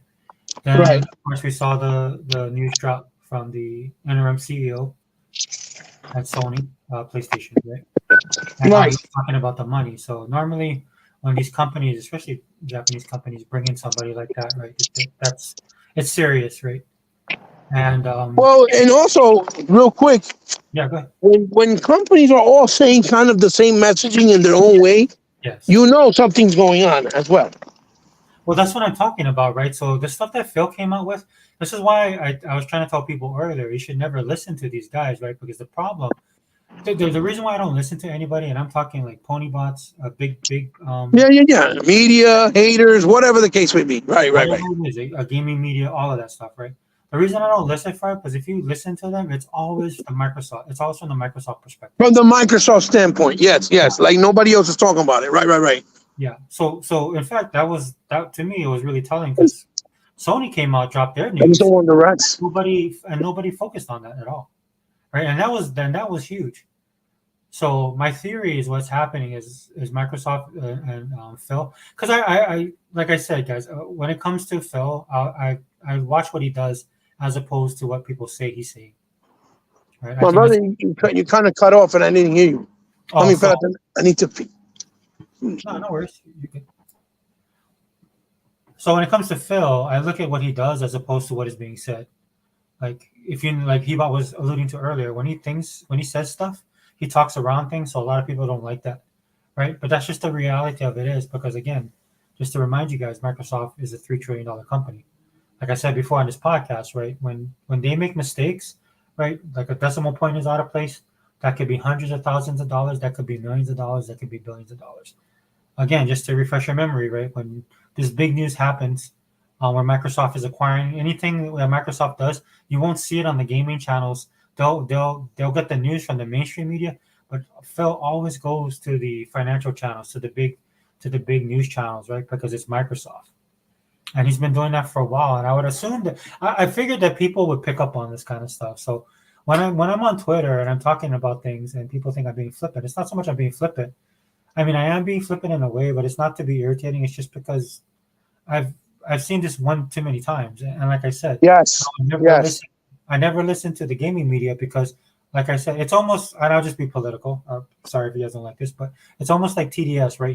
It's like Trump derangement syndrome, right? Because Yes. it doesn't matter what's going on in the world, right? The people that hate Trump, just focus on it, right? So that's the same thing kind of with Xbox. The people that hate Yes. Xbox, that want to see it fail, that want to see it go away, right? Because me and Heba know this more than better than anybody else, and Sega Man too. I'll throw him in there, right? We know we heard the same song and dance when Sega was going third party, right? And Yes. everything you hear now is the All same right. people, the same communities are saying this to Sega.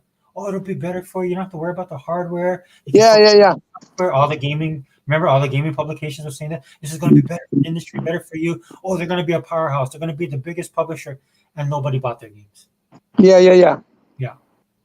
So my thing that I wanted to float to you, Hiba, is because of everything that's going on and everything, like you said, it all moves, right? It's like this is why Microsoft is the big dog, right? Because they move in that direction, and everybody else follows, right? And so what I'm looking at with Microsoft is I think maybe Phil's a nice guy, which I honestly, guys, I wish he wasn't, but he just is, right? You just gotta accept him for what he is. Yeah, So but Phil's a nice guy, but I think behind closed doors, yeah, like he has that dog in him. But the thing is, in front of people, he does things, the political way, right? Because gaming is politics too. You know what I mean? Well, I think for me, I would just prefer him drop the bomb as Right, opposed right. to negotiate and win. Yeah, win do like Peter Moore used to do back in the day. Yeah, that's how we would prefer it to be, so that we could just get this over and done and then move on. Because there is a little, we'll talk about this a little later because I want your opinion on the culture in Xbox. But for me, the thing I want to float by you is, for me personally, I think Microsoft did this to draw all the ire away from Nintendo and Sony because I think their games are coming to Game Pass. That's what I think. Me personally. Which games? Like for what type of games? I don't know. Just whatever games that they have. Like they could You're be talking about Nintendo games? Nintendo games and Sony games. You think that they'll come to Game Pass? You think? Yeah, or be sold on Xbox. One of the two. Right. I mean, I don't see it as too far from the realm of possibilities because, again, one hand washes the other, right? Yeah. And these guys are the three dogs in the three big dogs in the gaming industry. And the reality is, when you got companies like Tencent that own so much shit but don't know shit about the industry, and Embracer, that's dangerous territory because Embracer already started shutting down closing down fucking studios that they just bought, and doing all kinds of weird shit. And they have all this money, and they haven't really put out anything with these companies and these developers. Hey, Ken, you know what happened with them, right? I was following this. So what happened was their investor, who is like a Saudi. Mm-hmm. So that $2 billion was coming from Saudi Arabia. Mm-hmm. So what they did was it's just like any other corporation would do this too, right? You feel like because it's like somebody gets a credit card because you're they expect you to make your payments and stuff like that, right? So they looked at this as bank. Whatever reason the dude he pulled out and they got left hanging in the back. That's the reason I didn't like that because I felt, and this is to your point, what you were saying earlier, why Microsoft is doing what they're doing. Like I'm not disagreeing with what you're saying. I think that's an excellent point because now they don't have Embracer Group to fall back on, and also Tencent. Tencent is in trouble because China, their economy is south, and they're but the other brother, come on, my brother, you are more educated than me. You know that these fucking guys don't know shit about gaming. Yeah. These guys are not going to be able to nurture all those developers, all those companies they have. And that's what Phil talked about long ago. He's like, the people we got to be careful with that are dangerous are companies like Tencent and Embracer. He said that. Phil said it himself. Because they have so much. The problem is now, I think that was a great buffer for them, but that buffer is gone now. That was a great buffer for them, but that buffer is gone now. What was that? Oh, hello? Yeah, what was that you said? So I think that's why Phil then moved, right? Because they saw where the industry was going. But what happened to Embracer and where they are now and then Tencent, because China was passing laws to actually China's doing it to all their industries, right? They're trying to reel these people in, right? All these industries that were growing and stuff like that. So that's what Tencent is dealing with right now, is their own government. Like, because they're communists, right? So to me, that was a great buffer for Microsoft, because that would be a good reason for them to use, like, hey, dude, we're trying to compete on this global scale. But that's kind of falling apart right now with these other business. Like, you see what's happening to Embracer. China's kind of sketchy. All I know is what's happening in the gaming in general, and then with the economy overall. And I've only found a couple things about Tencent and the problems they have, but nothing really confirmable. But it makes sense to me because their economy in general is in trouble, right? Like, you saw, like, they had 20,000 people at the border. Right. Yeah, one of the reasons why those people are coming over, dude, they're starving, man. Yeah, they have no jobs. And I'm talking. This is why I was getting mad at people when they're talking about the 1900 laid off, right? I mean, they have a whole generation of people in China that are going to be. It's gonna affect an entire generation of people the way their economy. Right. Like, there's other people in that are important in dire, more serious situations, and they're not even paying attention to that. Yeah. So you know what you were saying earlier about the about sharing the games because of the FTC. Yes. Yeah. So I agree. I think that's what they're laying it out there, because the other, you could use that as cannon fodder with Embracer and Tencent, which is not them lying. They weren't lying. It is true, right? They saw everything was going on, what Apple was doing with the store, with their own store, right? So they're like, hey, we got to be competitive. But it's like, if these guys get blown away, right, because of the economy, and then you can come in and say, hey, well, at least we're sharing games. You see what I'm saying? So I do agree. Yeah. Right. Well, what happened is, after I saw them speaking, right? Mm-hmm. And like I said, Phil kind of speaks in codes, right? Yeah, he has. You got to really pay attention to him. Yeah. I got the. That's where I got the. Shit. That's where I got the. Ghost Pepper, are you crazy? When I got the idea, I was like, okay, this makes sense. What they're trying to do is make sure, when they do any future endeavors like acquisitions, they can't be stopped and they can't be harassed. Yeah. Because I think that whole process they went through with, with Activision. Yeah. I think financially and mentally, it really fucking exhausted them. They're like, oh, no. We don't want to deal with that. You get what I'm saying? Yeah. And I think that's why they picked particular games, because I'm telling you right now, shit like Halo or Gears or Forza, you're not going to see ever, because that's the identity of the console. You see what I'm saying? Yeah. That's the identity of Xbox. Things like that, you're not going to see. The same way I don't think that they expect Nintendo to put Mario or Zelda on Xbox. You see what I'm saying? Yeah. Or PlayStation to put Uncharted, God of War, Last of Us. They're not expecting Sony to put that on no Xbox either,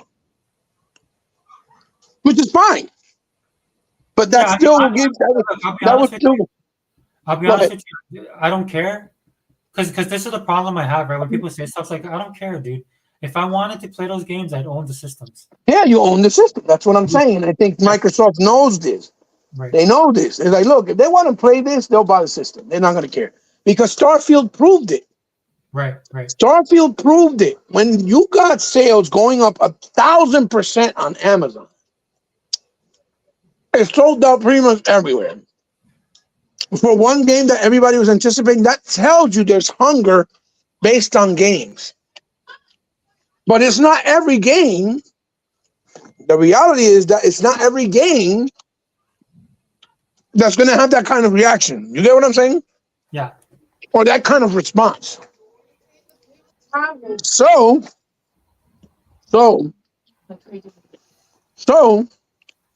they know this, because if you go look at YouTube, right? Mm-hmm. Go look at all the people reacting to like Indiana Jones. Yeah, that when it was was announced, right? yeah. It superseded even gamers. Yeah. You see, it's fans of actual Indiana Jones that are like, oh no. Yeah. I gotta get an Xbox because I gotta play Indiana Jones. And you know what is really impressive about that? How bad the movie was and how excited people still were. Because that's Yes, the strength of yeah, because they're hungry. They're hungry. Yeah, they are. Yeah. It was like Harry Potter. They haven't had a big quality AAA Harry Potter game until last year's Hogwarts. That's why that's just sold the way it's sold.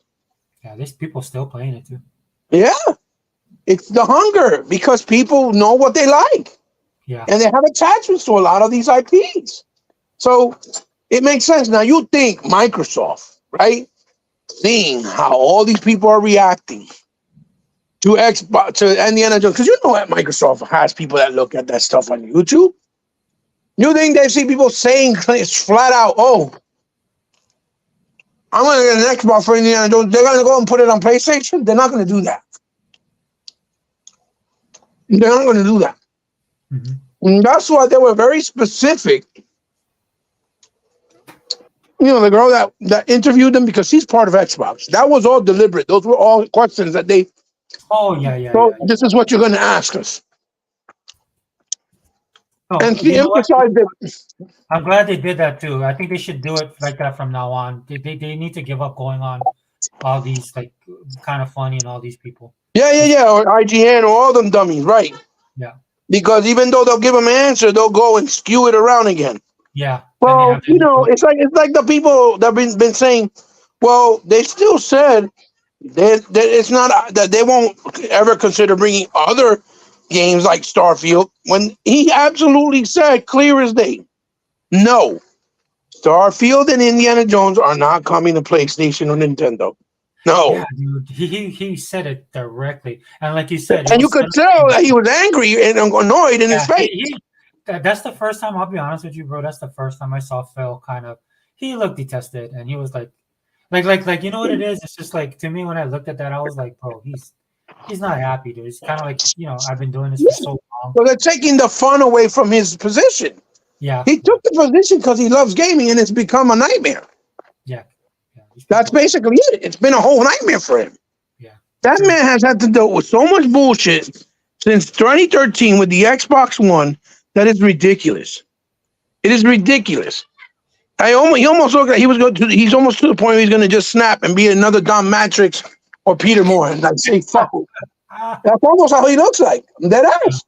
That's the first time, bro. That's the first time with that look on his face, I was like, dude, he's not happy. And you didn't notice that as soon as the podcast interview started, he said, look, let's talk about the very first thing out the door.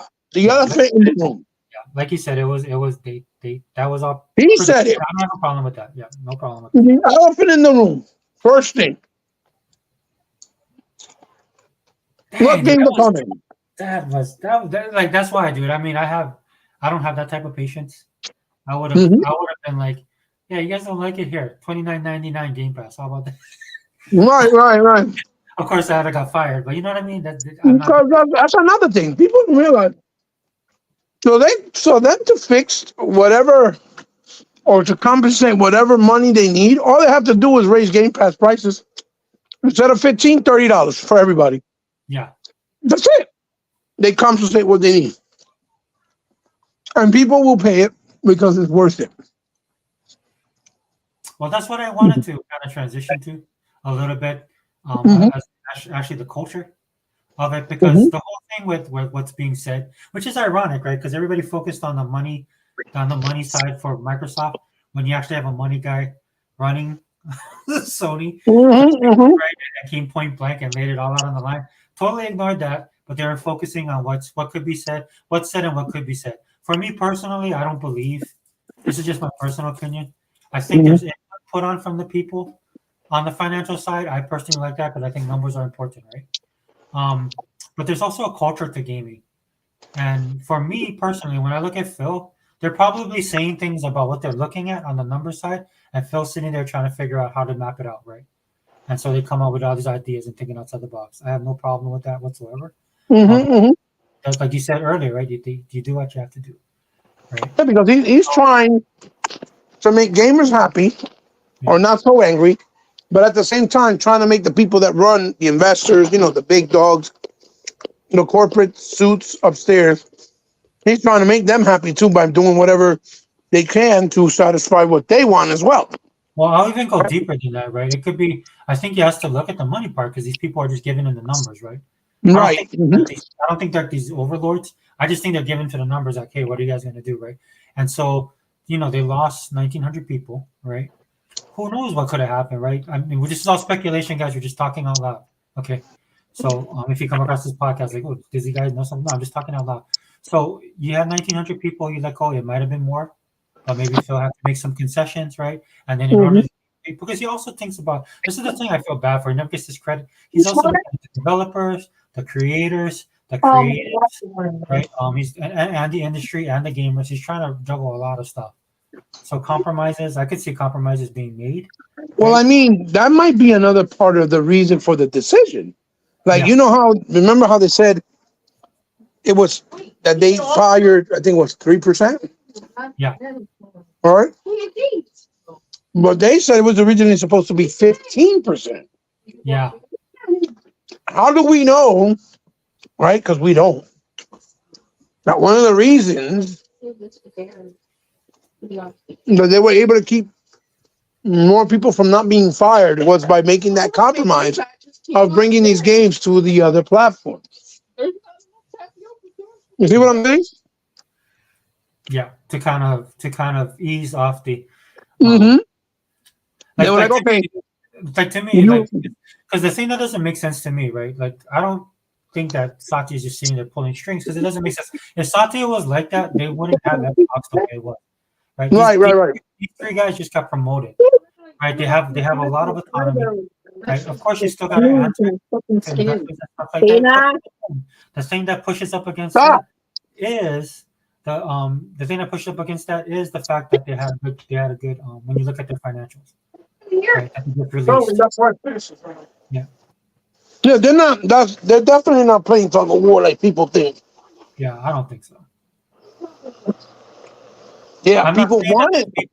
I'm not saying that there's not people. I see this all the time where I work. I'm not saying that there's not people over there like, hey, by the way, here's the numbers, right?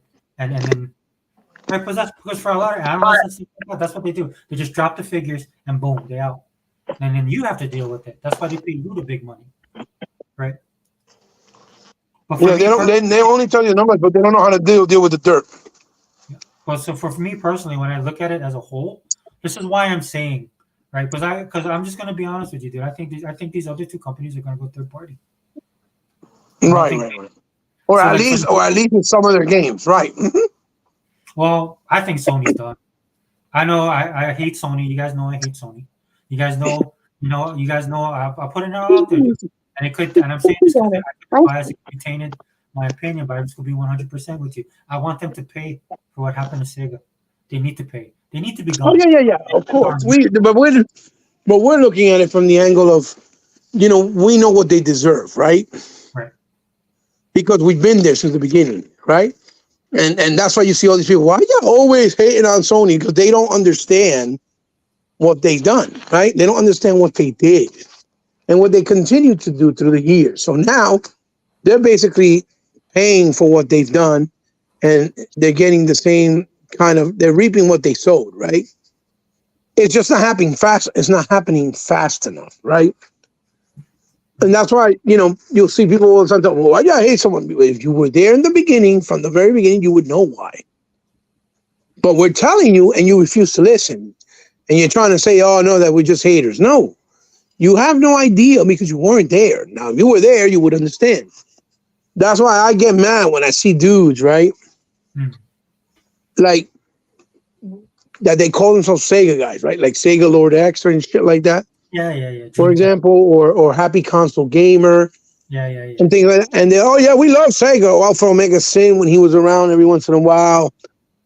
And yet they all love Sony and say, oh, no, but Sony's fantastic. They killed it. They did the acting as if Sony had nothing to do with making sure that Sega had no chance in the world to keep breathing and move forward. You see what I'm saying?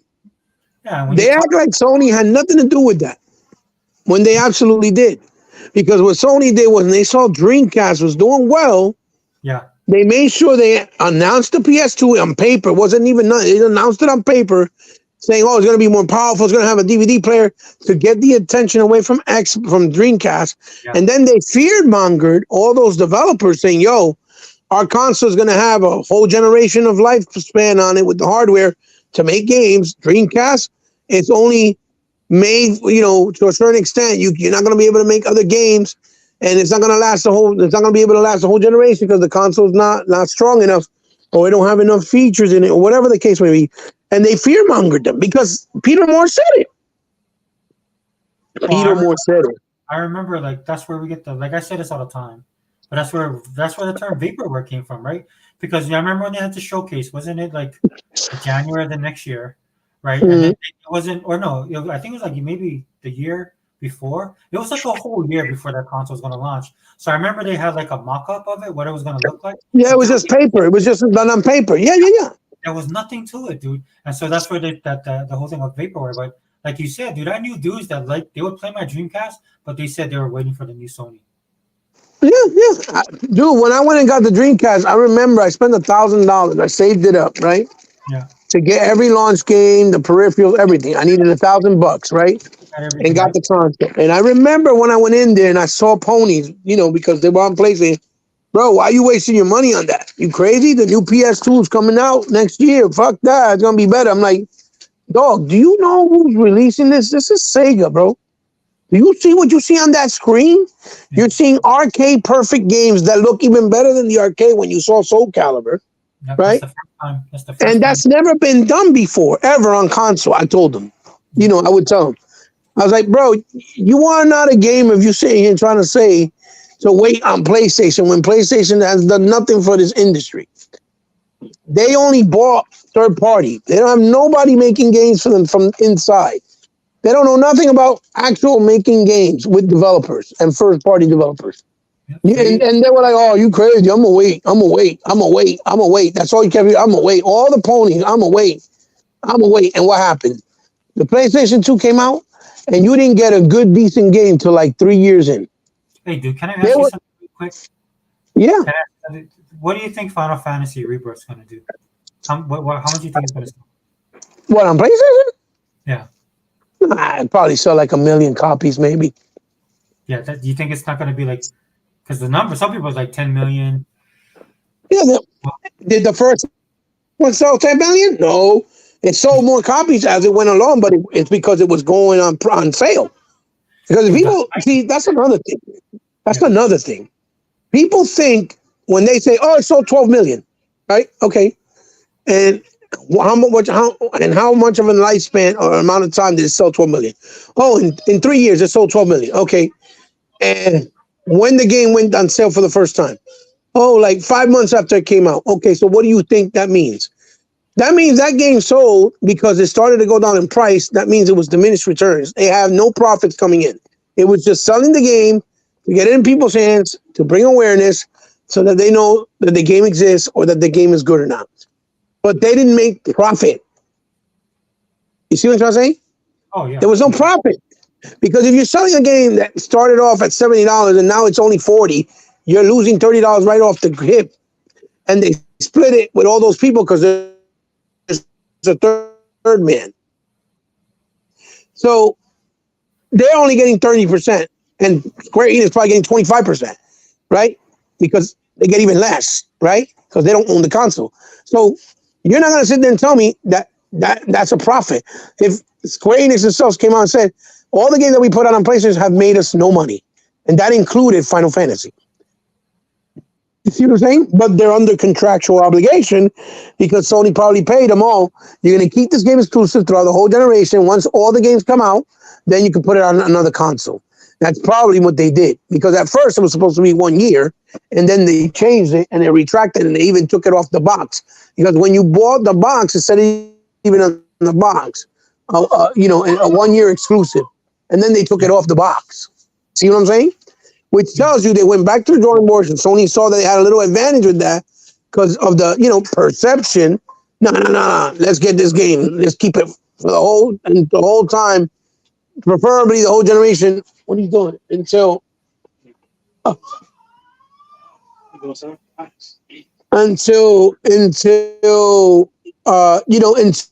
you finish the whole game and bring it out, and then you can put it on another console. You see what I'm saying? And that's the thing that's the same thing I believe they did with Kena. Because the developers of Kena, which is called Amber Labs, they've been saying the entire time on Twitter, yeah, it's coming. It'll come to Xbox. It was supposed to be 1 year. Now it's been like 5 years. The games never came out. They haven't mentioned anything. And that's because they did an extension with Sony, I'm pretty sure. But the game did not sell. And the minute the game did not sell, they don't have no funds to make the port for the Xbox. So now they're stuck on PlayStation. You see what I'm saying? You want me to be honest with you? Yeah. That I don't like for me, if you're not gonna come and support Xbox like that, I don't care if you come over at all. Right? I know. But you gotta understand that. Go ahead. No, and this is my personal thing, right? Because I have enough to play already. You know right. So, and even when they do, like Sifu came over, I'm like, dude, you back of the line. You back of the line, dude, because I got all these other right. Which I didn't know anything about. Like we're not gonna prioritize you if you treated us like secondhand authentication. Yeah, maybe I'll buy your game. I'm not saying I never will, dude. But you made your choice. You went where you wanted to go, right? And this is why I don't get caught up in all the stuff that the people do, man. Because I do my own internal stuff when it comes to how I'm gonna be. Like the whole thing with Microsoft. If things were as bad as people made it out to be, let's just say it was, right? That everything that everybody claimed was going to happen, we knew it wasn't going to. But let's just say that all happened. We're already in the ecosystem, dude. All I would do is correct, like how I would engage the Microsoft ecosystem. That's what I would do. That's why I said those guys that were like, "Oh, I'm trading my Xbox. I'm going on PlayStation." Yeah. That sounds retarded. Because if you have 100 games or 500 games or even 50 games on Xbox, it makes no fucking sense that you're gonna go on PlayStation to play Xbox games that you have to rebuy again. Leave your library behind, and now you're going to pay $70 or $40 or $60, whatever the game costs, versus you playing it day and day on Game Pass and buying it whenever you're ready to buy it. See what I'm saying? Well, I don't get down on those people because I know that they're hurting, right? But the thing is that I think when everything comes to fruition, what I think is going to happen, me personally, it's my own opinion. Like what I think is going to happen with all of this, they'll be back. Right. Once they see the full, the full picture of what they're trying to do. Right. Well, I'll be honest. I don't think, to be honest, I don't think that none of those games are going to do well on either platform. Yeah. I mean, why? I think Hi-Fi Rush and Grounded might do a couple numbers on Switch, maybe. I don't even know if Hi-Fi Rush is on Switch because my sons told me it was 4 games on PlayStation and 2 on Switch. Right. I know Sea of Thieves is not on Switch, but that's because of the online structure. But I don't know about the other one. But Pentiment, that's not going to make no numbers. Well, Pentiment barely made numbers on Xbox. That's not going to make numbers over there. That's not their type of game, dude. That's an actual strategy game. Them motherfuckers like movie games. They like Hideo Kojima games when a motherfucking man comes out half naked out of the shower and they're crying because they're so emotionally attached to the story. Oh my God, it's beautiful. Norman Reedus fucking half naked. That's what the type of shit they like. They are not going to play that fucking game. They're not going to play Sea of Thieves. They made fun of Sea of Thieves so bad. And then you saw how they showed that Rare showed all the posts about people asking and they said, you don't have to ask no more.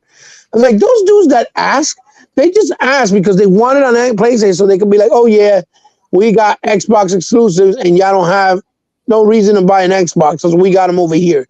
They're not going to buy the fucking game. And they're going to see. That's why I told them, I told them what I told them. I was like, so the Xbox community supported this game while they hated on it.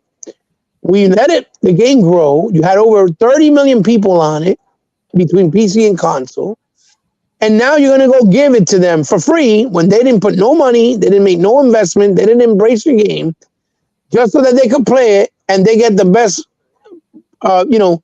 version of the game that's available, doing no work after they made fun of it. I was like, you guys, you're going to be mad when the game fails. Because I'm telling you, the game's going to fail. That's why I tweeted back out at Rare because they got me mad when they did that shit. Well, that's That what shit pissed me off. when I look at it, like that's there to me. There's got to be other reasoning behind it. That's why I'm going with what I said earlier. Yeah. But yeah, I agree with you too because, like, and other people have been saying this too, and I 100% agree with them. I was like, no, dude, you buy an Xbox and you play it over here, right? That's the way it's supposed to be. To me, like, if you really wanted to play the game, you would just come over and play it. I would do that. It's just that the other consoles, I don't have anything that I want to play with. Animal Crossing being the last Switch game that I enjoyed in. Right. That's it. But there's really nothing over there that can draw me over there to play. Right. So that's how I feel about it. But I hear what you're saying. Can you put ice in the coffee for me, please, Mama? That gives me another perspective, like what you're saying. I'm sorry, brother. I'm sorry. I don't mean to cut you off. I'm sorry. No, go ahead. That was it. No. What I was trying to say, right? It's like I told you. I think it's a number of things. One, I think it's just they're trying to see if they can convince people by putting some games that they have good games that are different, that they might enjoy, that are unique. That's why I think they pick these specific games like Grounded, Tenement, Hi-Fi, CFDs, because they're all different in their own right and they're unique. But they're also fun to play with people, not just by yourself or by themselves, right? Whichever the case may be. But I really think the bigger plot and real reasoning for them doing it, right? Not only because they're being told, well, we want to see if we can bring more numbers because they saw Call of Duty probably did well over the holiday or whatever. Without me saying too much, you know what I mean. But I really think after I heard and saw Phil's expression, what he said specifically, Sarah Bond, what she said specifically, like we're already working on the next console and we're trying to make it 3 times more powerful than what we have now. They're assuring us it's not that they're trying to treat the Xbox fans less important. The same way Matt Booty says, look, Game Pass is on Xbox. It would only be on Xbox, and you're going to get all the games day and date. You see what I'm saying? Yeah. And they reinforce the idea about backwards compatibility going forward. Make it more accessible. They reinforce no Starfield and Indiana Jones are not coming. You know what I mean? With that thing that Phil's face of aggravation. I think he's just tired of having to repeat himself. Yeah. And he's tired of people memeing and bringing up lies on Twitter and taking it out of context and bringing a lot of like unnecessary weight and stress to them because they see that. They see the people, That's not something easy pill to swallow. And that's annoying, right? At the same time. So I think, they see this and that's why he had that type of face like we talked about, right? But I really think it's there. The whole reasoning is because going forward, when they buy other studios, they want to have the ammo to prove that they're not monopolizing, to make the process easier and they don't have to waste time in courts and waste time with money. Well, I'll say this, like putting it over there, I think they understand. It's interesting that you brought up Call of Duty because this reminded me of what I wanted to say earlier in the podcast. Mm-hmm. I think they look at those numbers, right, and they realize that there's a whole group of people, and I think they already knew this, but it's starting to come in. That they're doing this to attract non-ponies, like non-hardcore Sony people, people playing on PlayStation but that are casuals. Yeah. Mm-hmm. So that's why they're probably. I think that's to go to Phil's to expand on Phil's point, and I know he doesn't talk about. And I'm not saying Phil's saying that, guys. This is my thought process. Using your logic. Yeah, because all the other stuff that people are talking about, again, when I did my video 2 weeks ago, guys, the reason why I don't falter is because it just doesn't make sense. It's stupid. Right. Mm-hmm. You don't. It doesn't. You don't spend all that money. You don't promote people. You don't expand studios. You don't build them new studios. You don't do any of this kind of stuff. To not make your product number one first or prioritize it, right? So what me and Hibar are doing here is we're thinking out loud. And of course, I always rely on Hiba, dude. You always get the inside track on this kind of stuff. You gave me two perspectives that I didn't think about tonight. So, Oh, okay. I'm glad. well, it's sad that we have to do this, right?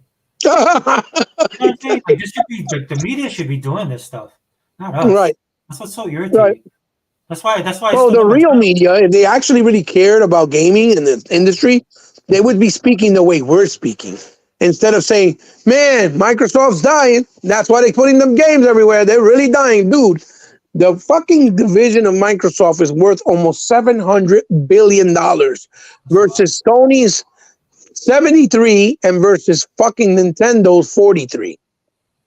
You really think they're dying? Yeah, that's. They don't have to put no games on PlayStation or Nintendo to survive. They're really doing this just to see if they can make more money by capturing the casual gamers over there. I really think that they're going on a roundabout way to make these dudes bend the knee. Personally, really quick.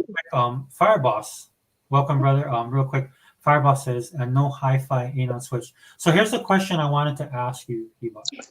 Yes. Sarabon said that they're working on new hardware. The rumor is that it's a portable. Do you think Microsoft is working with Nintendo for the Switch 2?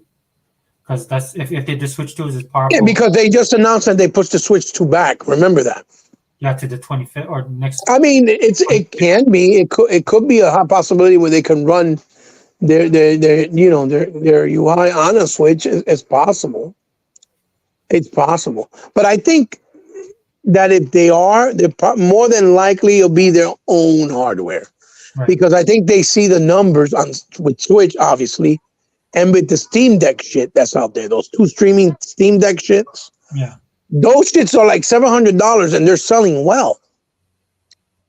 So they're probably looking at it like, why the fuck do we got to keep putting our fucking shit on somebody else's shit when we can make our own shit and they could be proprietary to us in our ecosystem and come from us?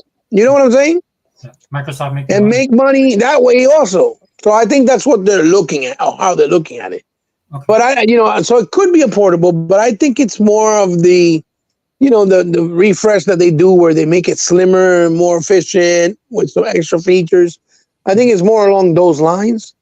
So if you want to buy it, you can. But if you don't have to, because it's still not going to change the generation. So I think that's really what it is, because I think their focus is on bringing out the next console, way more powerful than we expect. And they're trying to come out before Sony to do the same thing they did with Dreamcast. I mean, with 360. With 360, yeah. Where they got a whole run on them for a year and a half, and people jumped on it because it was the new console. It was offering shit brand new, and they didn't have to wait. And people jumped on it. And I think that's what they're trying to do, because they want to try to build up that hardware audience quicker again. And because they have the ammo. Because you see how they now announce that, yes, they are going to bring Bethesda games into Game Pass day and day. And yes, Call of Duty is going to Game Pass. When people were saying, oh, yeah, guess what? Call of Duty's not coming to Game Pass. Tim Dog was one of them. How did that start? As soon as I heard that. I don't know. Tim Dog was one of the people who said that. No, they're not putting Call of Duty on Game Pass because it's not sustainable. I didn't know that was him. Because what happens when I hear that stuff, I'm like, okay, you guys are dumb. Like, why would you spend that money and not okay, I'm done. If you go look at Boom Six podcast that he did with him when everything started going down with him, you'll get a better perspective from Tim Dog's point of view. And I get what Tim Dog was trying to say. I get it. Yeah. But I think Tim Dog got ahead of himself with his emotions, right? Oh yeah, he was. Instead of sitting back and waiting when they actually spoke about it, because again, I also think that the first initial real approach that they were going to do, they probably said, you know what, let's rethink about how we're going to do this and in which way we should do this, because they saw the backlash as well, right? And that's why they postponed the thing for another month or another week. I don't know. I really think that they also saw the backlash, so they're like, we got to do this the way where it works, but we don't piss off our audience either, right? That's what I mean. That's why I didn't like that update, and I thought that was like them naming that is like, to me, was a shot across the bow for a lot of people. It's like, okay, because I'm pretty sure stuff like this flies around the meeting rooms and all this kind of stuff, thinking outside the box. Dude, we do that on these podcasts. Right? Absolutely. I come up with ridiculous stuff all the time in my own head, right? But I don't go out there and just spit it out there, right? Yeah. Like I was doing stuff like this on Twitter just to be facetious with people because it was getting, just to have fun. And then people were like, they take that stuff seriously. And I was like, dude, just relax. You know what I'm saying? But that's why I look, dude, like I said, man, much respect for Tim Dog and stuff like that. But I'm like, because then he became part of a larger problem, right? Which spiraled under control. We should not have had. Look, I love seeing Sarah. I'm not gonna lie. I think she's awesome. I love seeing her. And I like Manifold too. But I'm just saying, right? Anytime I see Sarah, dude, she just has this energy that I love. I love people with that type of energy. Right. Mm-hmm. But we should not have had that. They should not have had to have done that update. If the only reason that update happened is because stuff spun out of control. That's all. Yeah. Right? Yeah. You shouldn't have gone that far. That's why. Jez Gordon, I call him Pillsbury. Every time I see him, I was like Pillsbury. Oh yeah. But they're all part of the problem. Tom Warren, Paul Tassi, they're all part of the problem. They all like to stir the pot because they're just worrying about clicks and views. Yeah. And they all know when it's negative Xbox, it brings a boatload of views. They know it. Right. And that's why they do it. Look out real quick when Jez Gordon, I guess, realized, oh shit, no, they're not going to do that. We were wrong.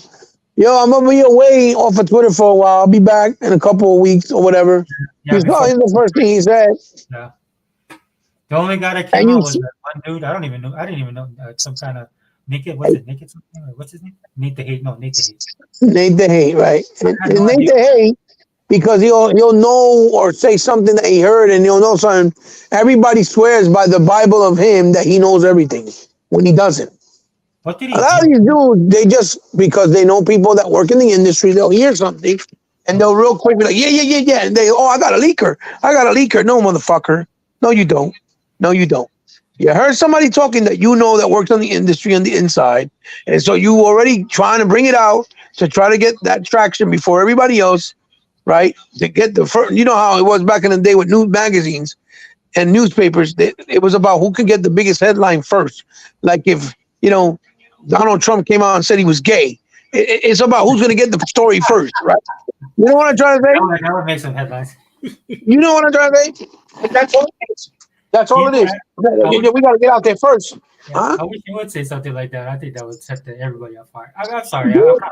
I'm like I tell you guys, dude, I'm petty. You guys should know this already. I'm petty. Dude, that shit, if somebody said that, then people will go like, oh, I knew it. I knew he was gay. Yeah. You know that's it. Even though it has no validity, that's exactly what they'll say. Yeah. Because that's how they are conditioned. I said they're all conditioned. That's how they're conditioned. 100%. Let's hate Xbox, and we hate. If we hate Xbox, let me get ice with that. We're gonna get the hits and we're gonna get the views first, and we're gonna really capitalize on this.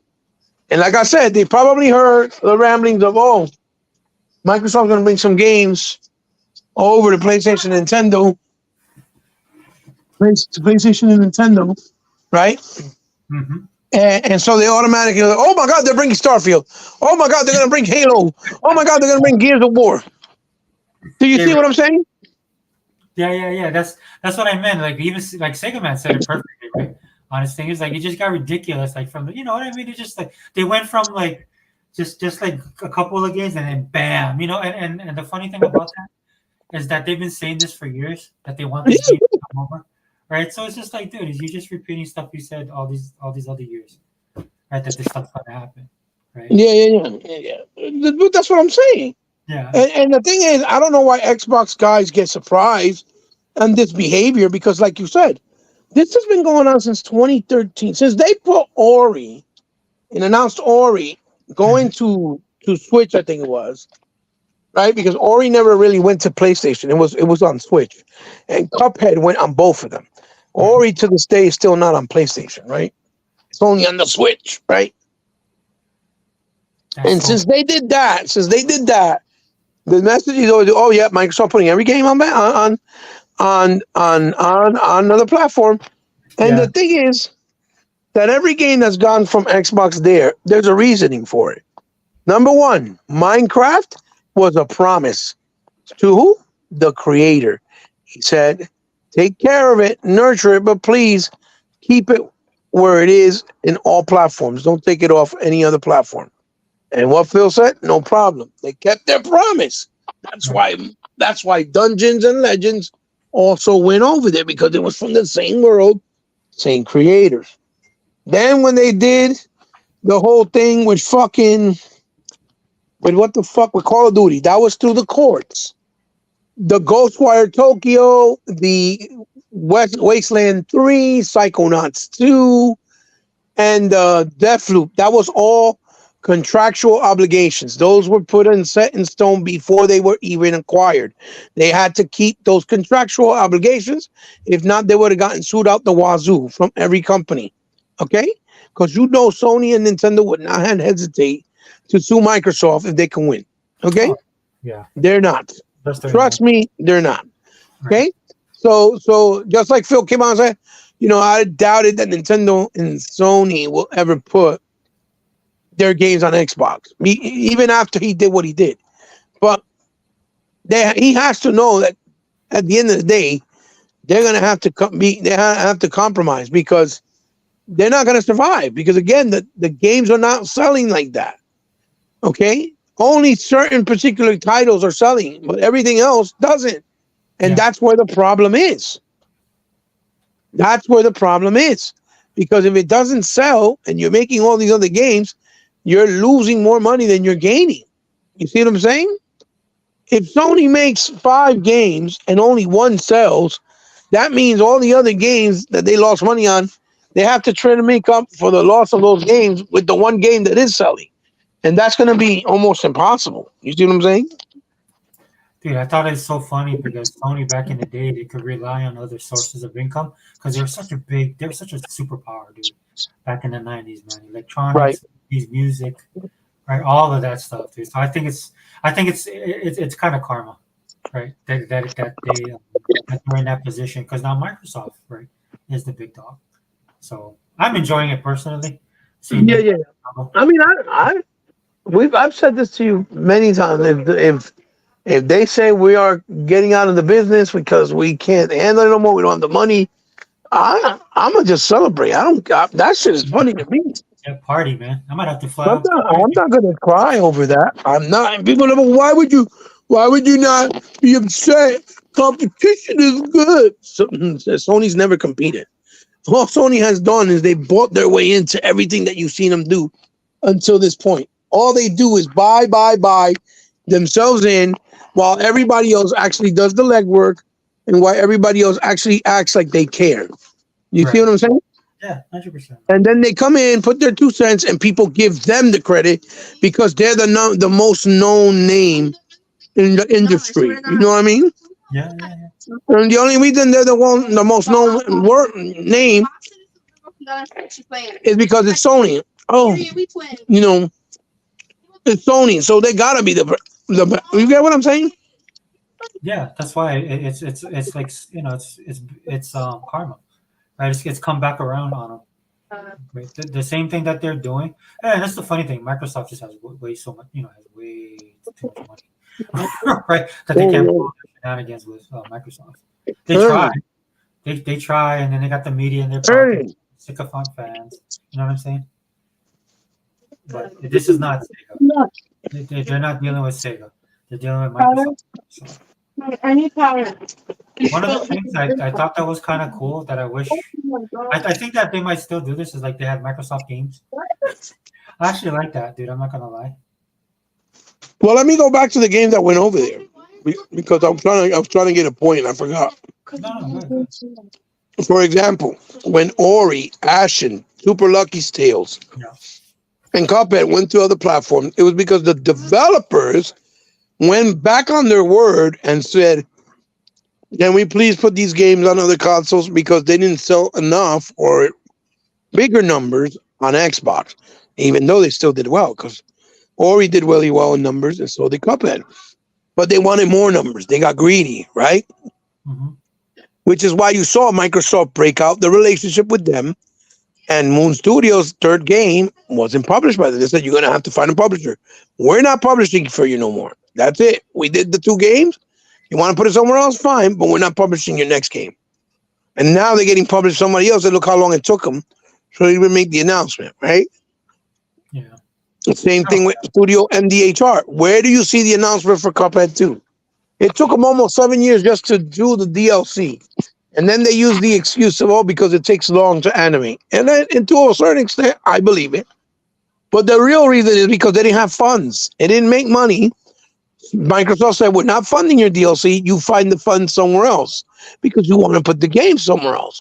We made a deal. It was supposed to be a lifetime exclusive, and now you changed on your word. Right? And I think that... Go ahead. No, sorry, but you know what's funny? If they would have stuck with... You think about the developer directs. Imagine what would have happened if they would have stuck with Microsoft. Dude, they probably have their own studio. Right, that's what I'm saying. Yeah. That's what I'm saying. That's so If they would have actually let themselves have gotten acquired, they would have had their own studio, unlimited amounts of resources to make their next project, and they would have just grown. But no, they wanted to be greedy because they saw that everybody was talking about Nintendo. Everybody was talking about PS4, the Switch. And that is why they were like, oh, let's put it. Can we please put it there? And they were, oh, sure, no problem. But we're not funding your next project. Where is Studio MDHR right now? Where is the next Cuphead? Where is their next project? You don't see it. Because now they have to find the financial backing to do it. And that Cuphead money wasn't going to last forever. Not if they're making it for other platforms, right? The most interesting thing to me about Cuphead, like, because Powder help them and everything like that. But the most interesting to me is just people associated with Microsoft, especially what Microsoft is doing with ID, the Xbox, and all that kind of stuff. They could have been like the forerunners of all of this. Dude. It's sad that they did that they chose to go technically to the dark side. Well, it is sad, but and the guys who did Ashen, the same thing. Where's their next game? Nobody bought Ashen on the PlayStation. Yeah. Nobody bought Ashen on the Switch. I think I saw Ashen being sold on the Switch for like a penny or some shit like that. It was some crazy ass number. Yeah, they didn't buy it. That's why it was on sale like that. When it's on those yard sales, oh, that game didn't sell. Trust me. It didn't sell. But it's just like you don't find it funny. And I said that, and people are like, oh, you don't know what you're talking about. Again, after everything I've said, that's come out full circle, and they still trying to doubt what I say. How they were saying, and Jez was one of them. Oh, look, it's a shame how Monster Hunter Stories is skipping Xbox. I'm like, yeah, you know why? Because they didn't pay him a fat check up front to put it on Game Pass. That's why. Yeah. Funny how all the other Monster Hunters were on Game Pass and there was no problem. Yeah, on Xbox. Of course. Because they like taking that money up front every time. But when Microsoft probably didn't have a slot open, or they're just like, we don't feel that investing the money for that game on Game Pass really is substantial, right? Because it's small, whatever.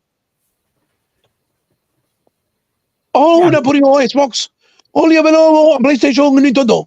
You see what I'm saying? And this is Capcom. What's this? I forgot what that girl's name is. I think it's like it's either Ashley Luca or Erica Cutts or whatever. And this is yeah. And this is Capcom. Well, these guys were on my timeline, right? And so she said that she's like, oh, they're not putting the games. It's like, because she's like, yeah, because you guys don't buy the games, and I just wrote her back, yeah, nobody buys games. That's across the board. Right. Dealing with right now, right, with gaming, because this is one thing I love about Game Pass, man. It truly is a litmus test. Like, if you tell me you play games and then you're complaining about Game Pass, then your opinion doesn't mean anything. Yeah, it doesn't make no sense. Yeah. Because if you can play the game at a fraction of the cost, and then you're complaining because it's on there, that makes no logical sense. Yeah. Like, to me, a gamer would just play, and then that's it. You just play the games. There's so many games on there, and then you're telling me that the service sucks, and I'm like, dude, how can you say the service sucks? If you're a gamer, there's got to be at least one or two things on there that you like. Right. It covers a plethora of. There's so much stuff in there. It's impossible that you don't like nothing. Yeah. Especially if you call yourself a gamer.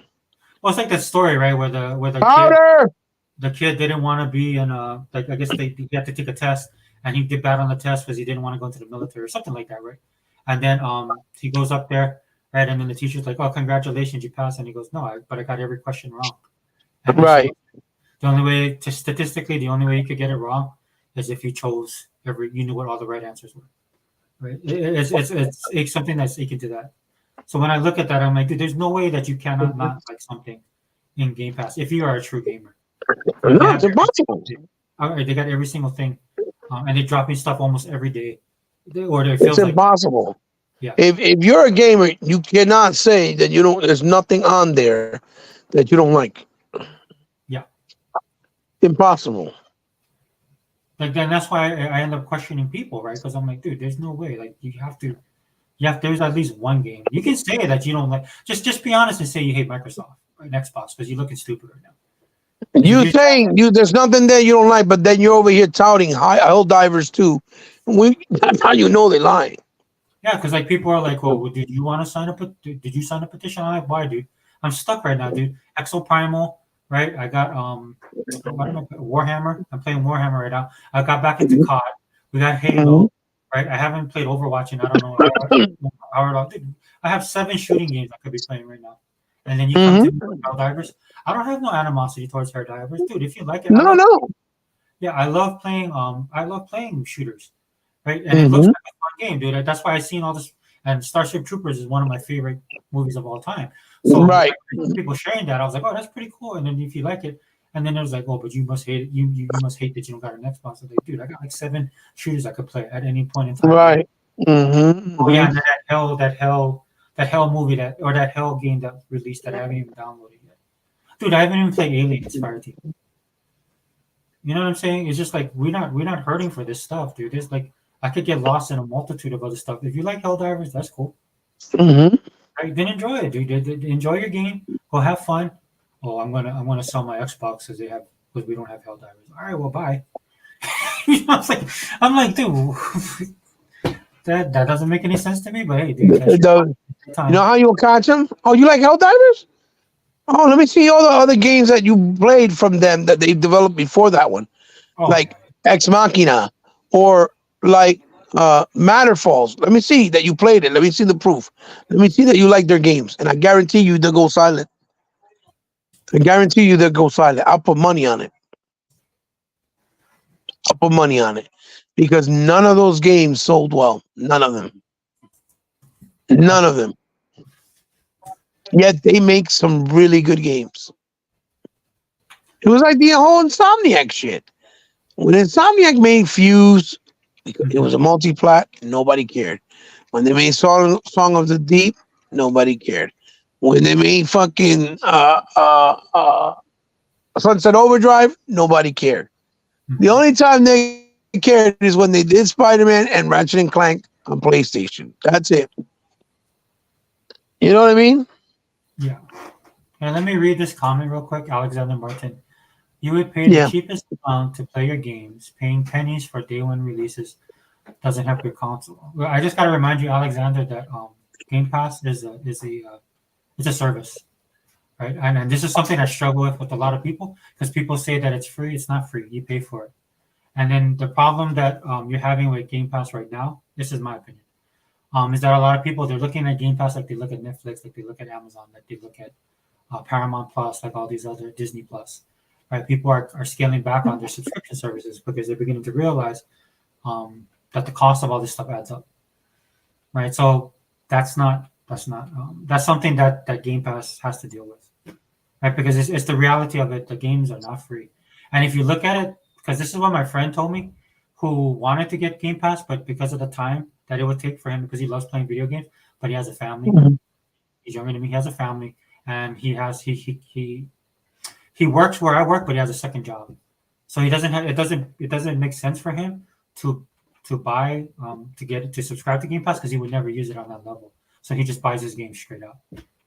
But when he broke it down, what he's telling me, he broke it down. I was like, oh, I just go buy Destiny, because he loves playing Destiny and he loves playing COD. So like COD's coming to the thing, but he's just like, okay, but I won't utilize the entirety of Game Pass because he realizes it's a monthly subscription, right? If you're buying if you just wanted to play COD, right? I think Microsoft will do some things to sweeten the pot But like in his case, that didn't work out for him because you're gonna pay for it, dude, and it adds up, dude. Just calculate it for the year. That's why Microsoft is posting those numbers now. Right. Yeah. But it's because they're trying to shut that narrative down too. When people say, "Oh, but they don't show numbers," okay, here are the numbers. No, Hebot, Alexander says people boast about not paying. And Hebot was speaking about that, right? You were ranting on that. How people don't. Yeah. We're cognizant of that, Alex. Trust me. I said that the problem with a lot of people that play on Xbox is that they use Game Pass as the form of playing games and not use it as a form to discover them, to actually buy them. Yeah. Because when you got games like the Plex Tales Requiem 1 and 2 on Game Pass, and they're no longer there, or games like Guardians of the Galaxy, and they're no longer there, there's no reason why you shouldn't go out and buy them, because they were fantastic games, they were quality games, and they were games that deserve to be owned in your library if you are a gamer, right? Same thing like the Dragon's Quest, right? If you like Dragon's Quest. But instead, they're playing the games, right? And with the hope that it's going to stay there forever and not invest. And then they wonder why they don't see a sequel or why the games go to other platforms. Right? You can't. That's not how that works. Now, again, if you have financial issues, that's completely understandable. I'm not passing judgment on nobody. You can't afford it at the moment and you're hurt, hey, then I respect you playing it on Game Pass. But don't say, oh, I love this, but yet you don't want to buy it and add it to your library, because all good games with gamers, you want to own them. Yeah. Because if you don't want to, if there comes a time where you want to play it and it's no longer on Game Pass, how are you going to play it? Right? Yeah, for me, Alexander, I use Game Pass as a tool, and I think it's awesome. I think it's awesome, right? Because I get to try. So do I. That's what I use it as, a tool. But if I'm being honest, the majority of the games that I buy, I already know I'm going to like it, so I just go ahead and buy it, whether it's in Game Pass or not. That's another. There's another real truth that you just said. Yeah. Most gamers, when they see games that they like, they'll just buy it. They don't care. Yeah, that's what I do. Yeah, they just buy it. Yeah. Mm-hmm. It doesn't matter if it's on Game Pass. Don't matter if it's on PSN. They'll just buy it. That's a fact. Now, what I do, huh? Oh no, good. What I do with Game Pass, right? It's like I'll play a game if I don't have the money, or if I'm not sure if I'm gonna like it, and if I like it enough and it's fun, then I'll go and buy it. That's what I usually do. And if it's physical, I'll buy it physical too. Yeah, that's another. I did that with the game Abzu. You know the game Abzu? Yeah, Abzu. Yeah. That they did the game Under the Sea. They did that new game Under the Sea that I did gameplay on my channel. Yeah. I bought Abzu. I beat it on Game Pass. I liked it so much I bought it. And then I went and bought it physical when I saw it physical. Yeah. Because I liked the game. I wanted to own it. I wanted to own it digitally. I wanted to own it physically to cover my tracks. So if they never have it digital available, I always could play my physical copy. Man, you paranoid, man. I just For me? Oh.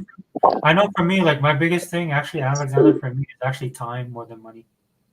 Oh, yeah. Yeah, that's my biggest thing. I wish I had the money, I would retire, and I could just play Game Pass all the time. I can't do that. I don't have it like that, especially where I live. But he says people say just buy PC. I'll be honest with you. Like wherever you want to play your stuff, I don't really care. You know what I mean? And I think for me, Microsoft calculates all this kind of stuff too. This is why they make the moves that they do. But yeah, I mean, I'm not saying it's not warranted, but yeah. Sorry, Heba, go ahead. I didn't mean to cut you off.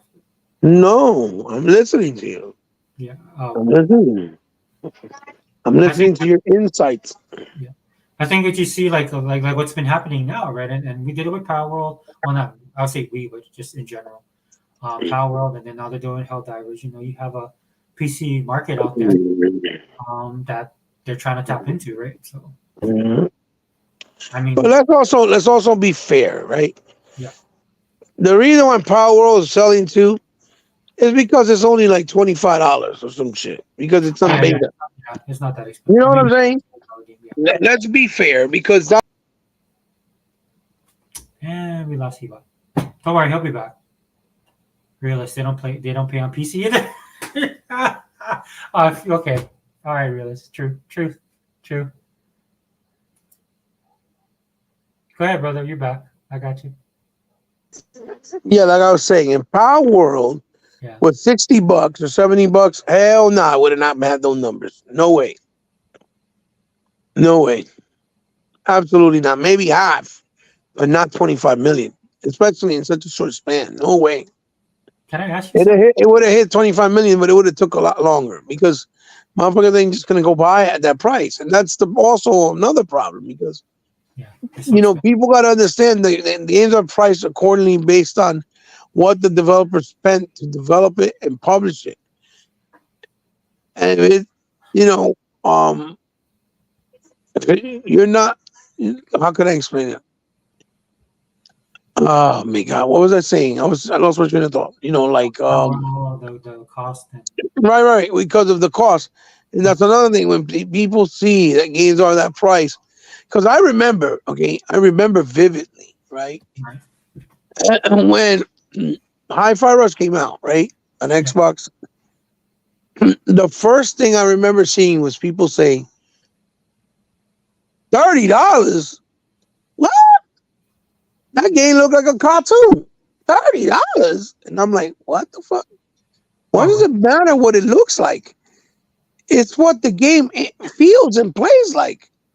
Yeah. And it's absolutely an homage and 100% celebration of games of yesteryears to now, because it's an amalgamation of all those type of games, whether it's uh, old school style, new school style.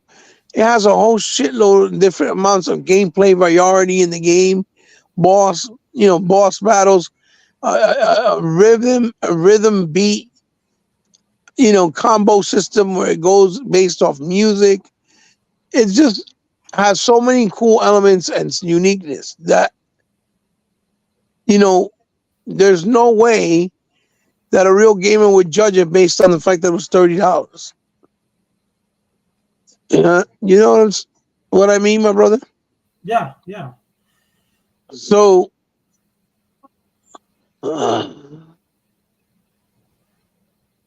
You what? You there? yeah, I'm here. Okay. I'm just trying to get my train of thoughts because I'm tired of just forgetting shit, Oh yeah. No worries. I go blank. Forgive me for that. But there's no way a real gamer would see that price and judge it based on price. They would judge it on what the game is. It's a mixture of Devil May Cry meets Remember Me meets Sunset Overdrive. It's got the beautiful anime style.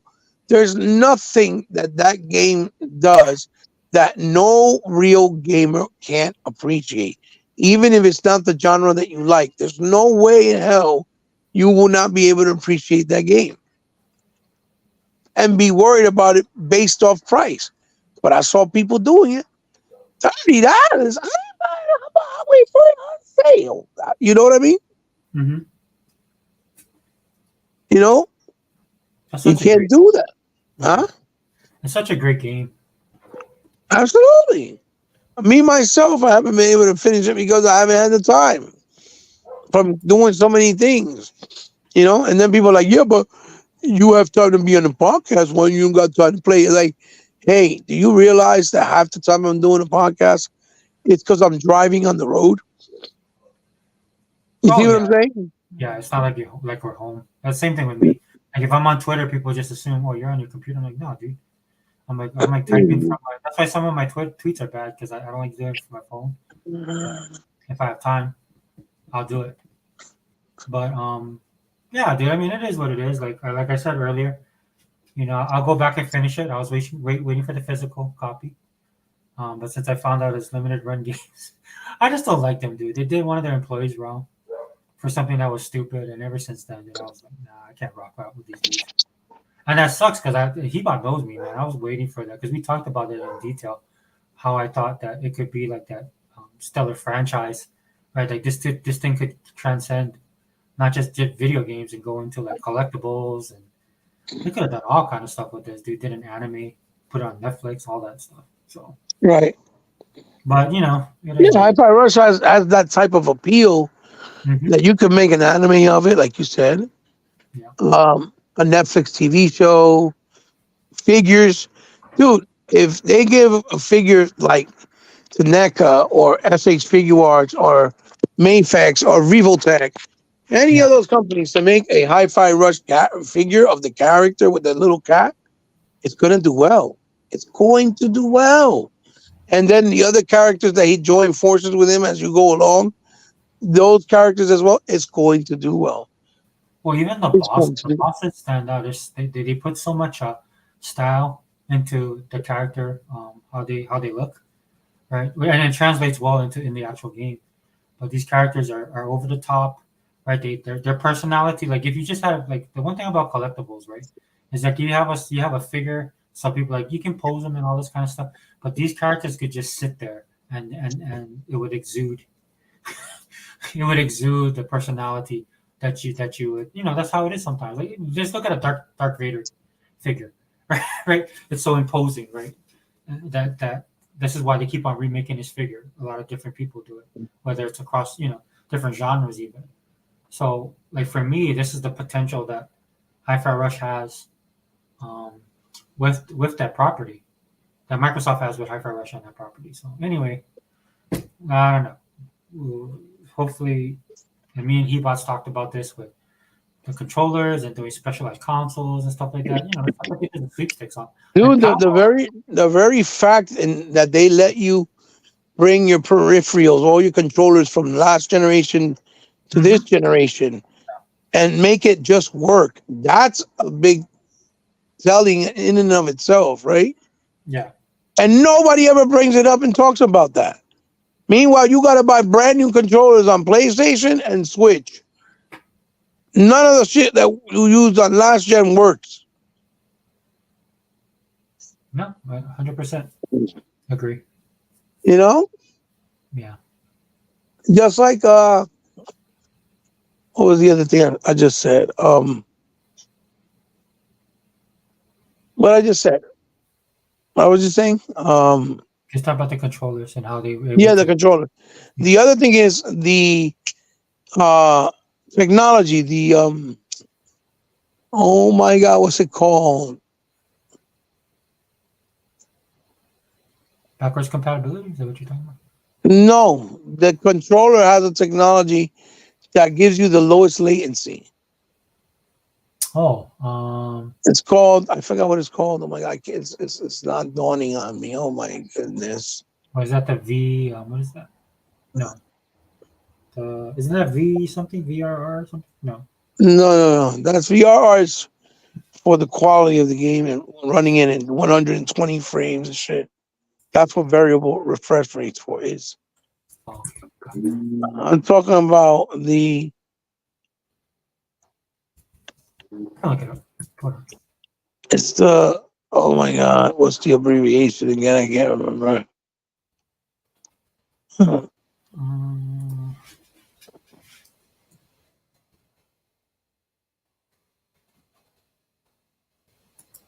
What is this? DLI? No. Yep. DLI. That's it.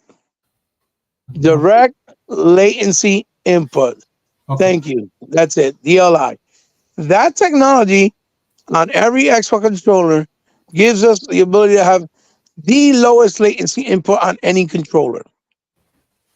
A technology that makes the experiences for games, especially old school style games like 2D platformers and things like that, way more easier and accessible, and no one ever brings it up. People try to act like, but they want to talk about a fucking microphone that you can blow into for PlayStation. You see what I'm trying to say? And those are the type of things that you just say, like, whoa, where, like, when does this become pure comedy? And they realize it themselves that you just look stupid. Like, when does this end and finishes? Because at some point, you got to realize, yo, we looking real stupid. Then you got backwards compatibility, smart delivery, boost mode. You know what I mean? Mhm. A bunch of shit that they provide that no one else can, right? Or no one else does, right? And yet you're gonna say there's no value on the being on their console or ecosystem?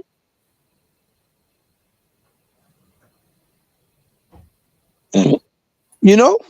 Mhm. It just makes no sense. But again, I'm enjoying the meltdown, but it's also nice to see how you're able to point out and expose the real fans versus the ones that are just going along with stuff just because it's a casual thing to do and praising stuff like, uh,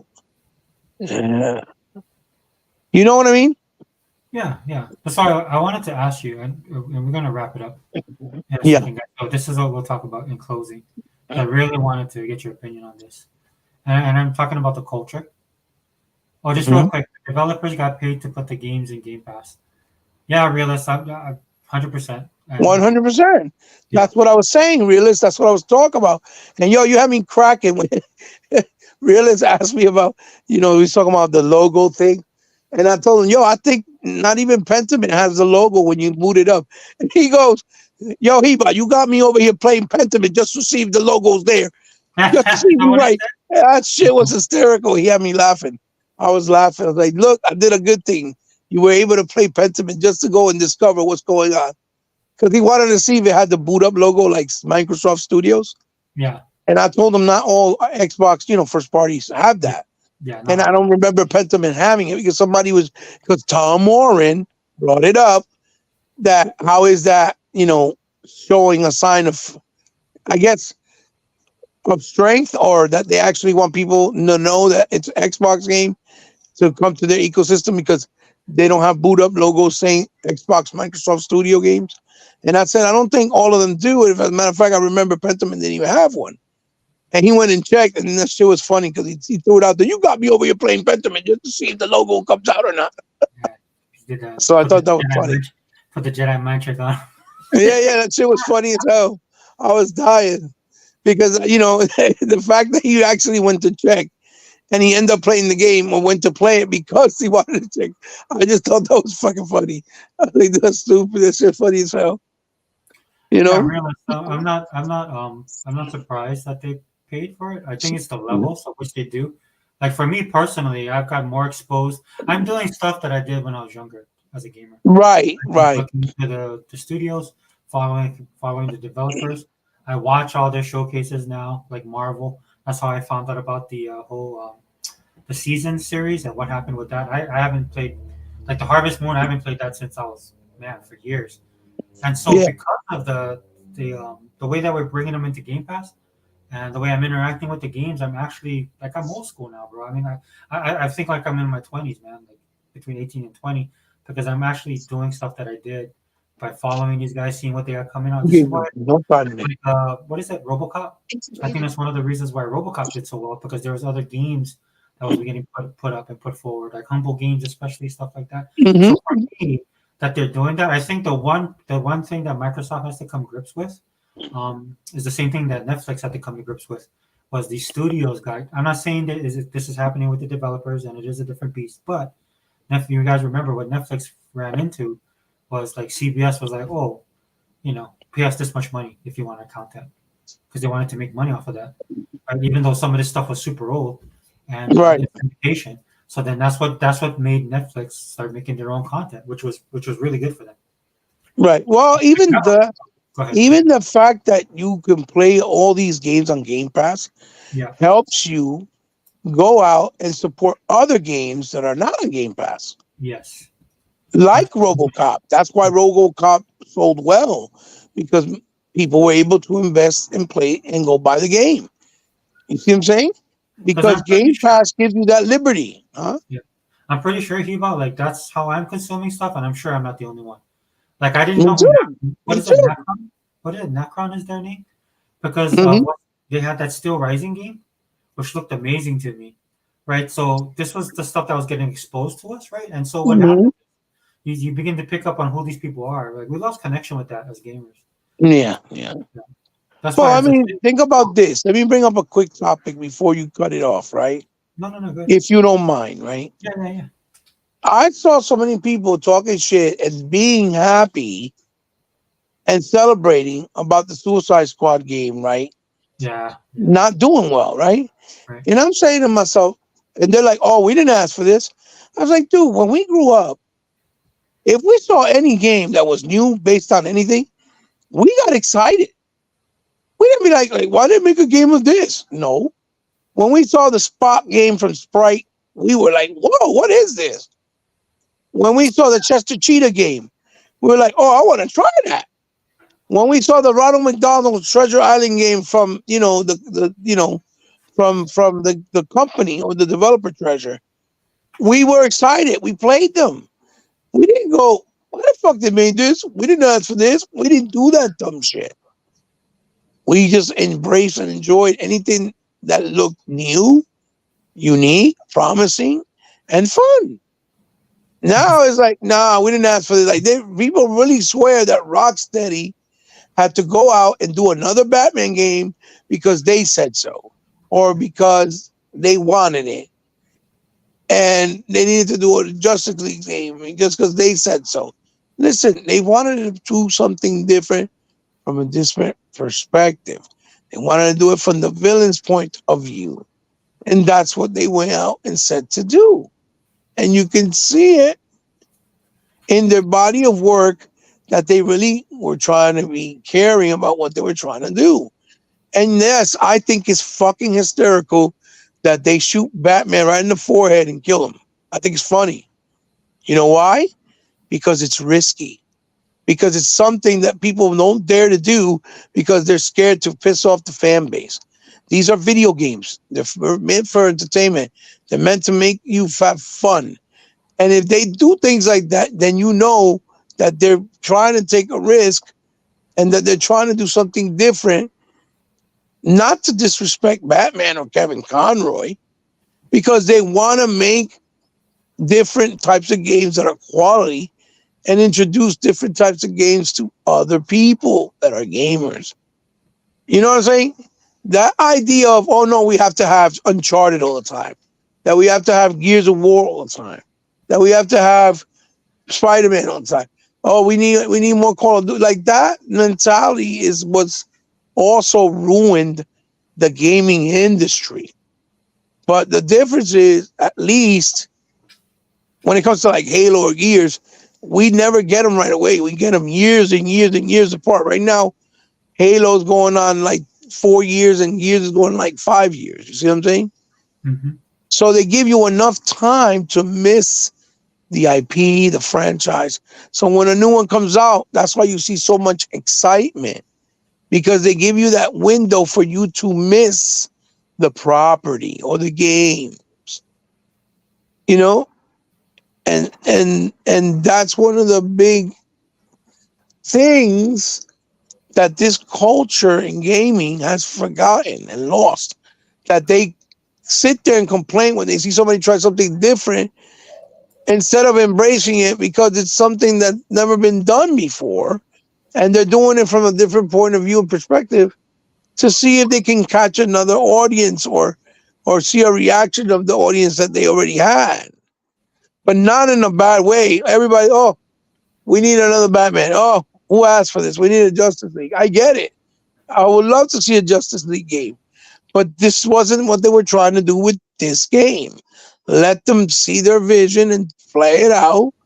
If you like it, go play it, enjoy it. If you don't bother and just stay quiet. Don't ruin the game on purpose by doing videos and bad Metacritic scores just because you're entitled and you just want a Batman game. You know what I'm trying to say? Dude, I can't. I was posting this all over Twitter, man. I'm like AI 2024 because I want these games. You know what IGN did, dude? That was jacked up. And you know they did that crap on purpose Which part? with the Justice League, right? The spoiler, right? And they do a Oh, they spoiler. did that because they got pissed off. Yeah. So that's That's what why I they did that. Yeah, so that's what I mean. It's just like I've been writing every time because I hate the media in general, right? But then I'm like AI 2024. just let AI write this stuff because at this point they're about as good as AI, and we can sparse it out for ourselves. That's the point I'm trying to make. By the way, that's sad that you have to be petty like that. Well, that's rich coming from me, a person. Right. But look what Realist put. Void Annoyed. Read it to Void me. Annoyed, the game Void Annoyed. Oh, Void the Noid. Yeah. Yeah. That you like that one? That's what he said. Yeah, he put that up there. Yeah. Dude, you know what game is fire, Realist? The Mighty Goose. Yeah, Mighty Goose is awesome. That game is fire. I don't know if you ever played it, but try it if you haven't. That shit is so much fun. Huh? I played it in Game Pass, and as Yes, soon as I bought it. you bought it, right? Yeah, I It did was the awesome, same man. fucking thing. Yeah. When I played, I was like, yo, this fucking game is awesome. I'm like, how much is it? Oh, it's what, 15, 20? I'm gonna buy it. And I bought it. $14.99 or something. Yeah. And I bought it. Another game that should have been on Game Pass but wasn't, but it's amazing, and it came out this generation, is Tuba the Badass Elephant from Sega. Oh yeah, dude. I bought that when it first came out. Timbo the Badass Elephant. Yeah. Go play it, Realist, if you haven't. Yeah. It's like an elephant that's supposed to be mimicking Rambo, and it's a 2D action side scroller. The game is fire.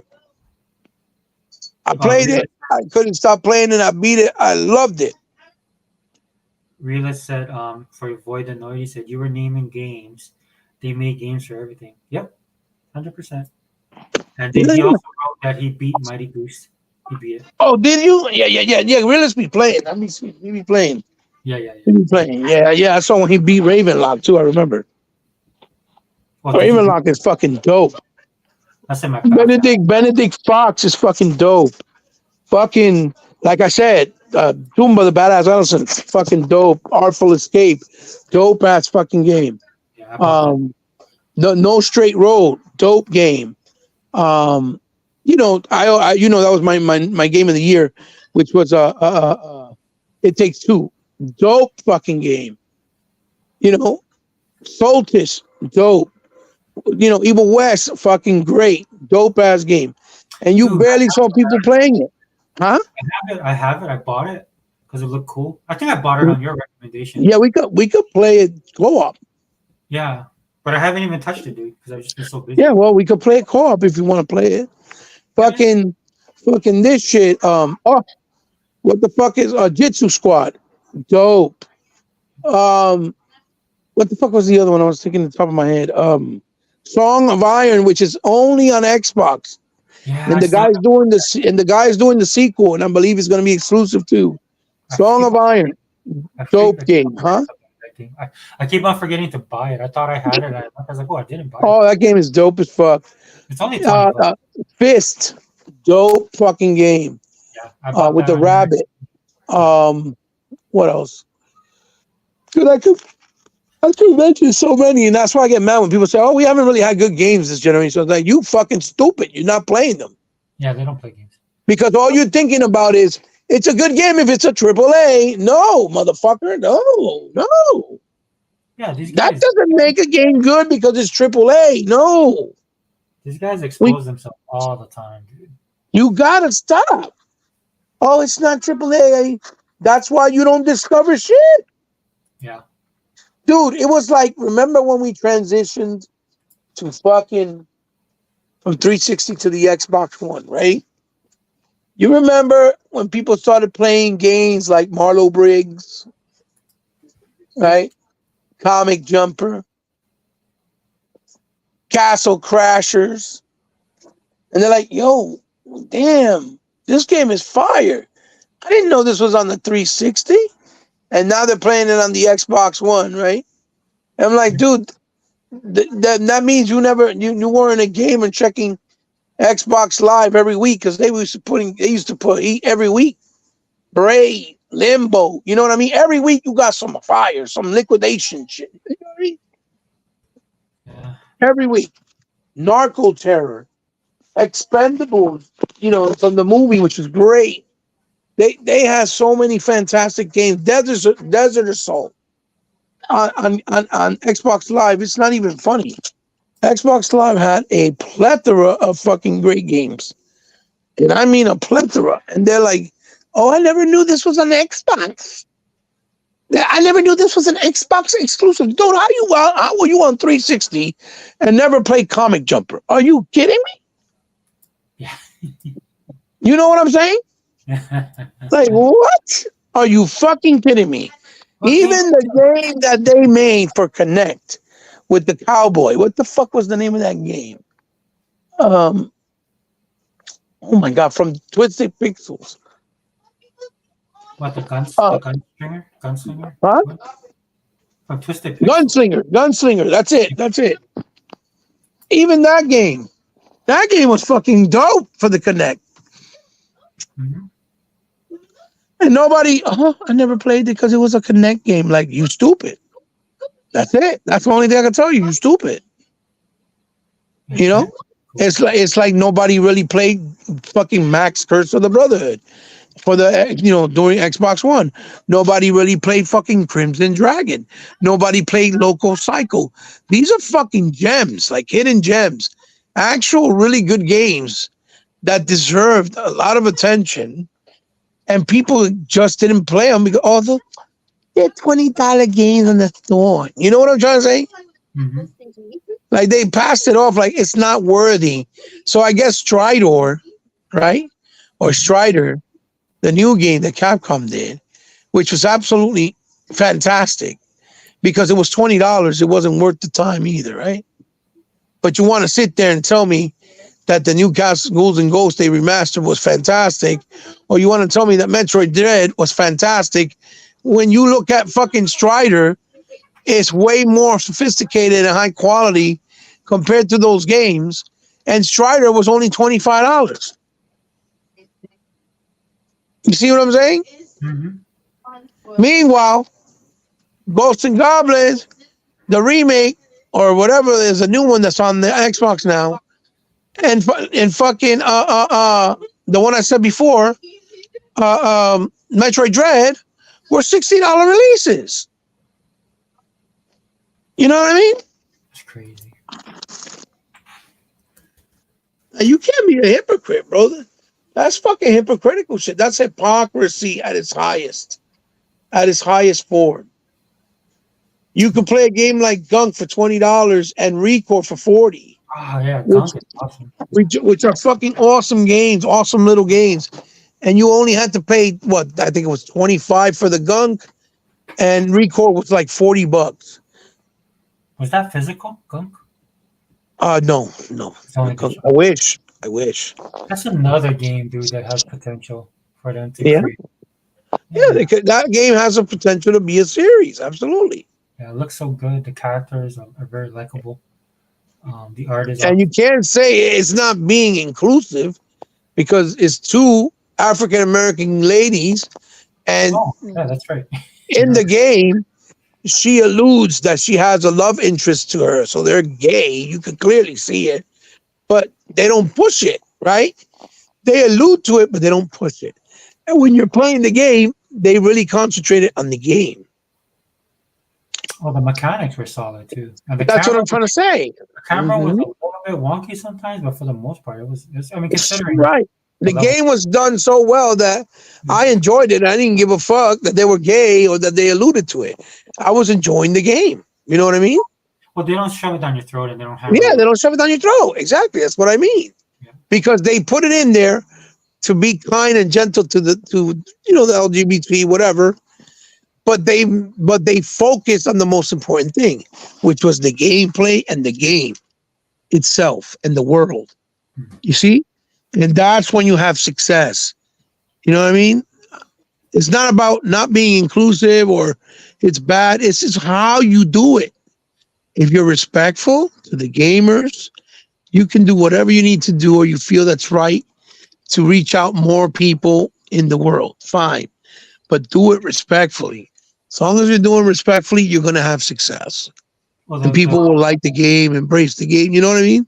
well, the great thing about it, if you love, that's why I like the most about the art stuff. Because sometimes when people like do get ideological about stuff, it actually affects the characters, and I'm talking about in design as well. The design Right. across the board, everything matches. Like when you're on the actual, like when you go to a different areas and stuff like that, like the flow flows naturally, right? With what the character is and what the world is, the world building's on point, everything. Yeah, dude, that game is. It was like a throwback, but it was like a throwback that was modernized, which I really enjoyed.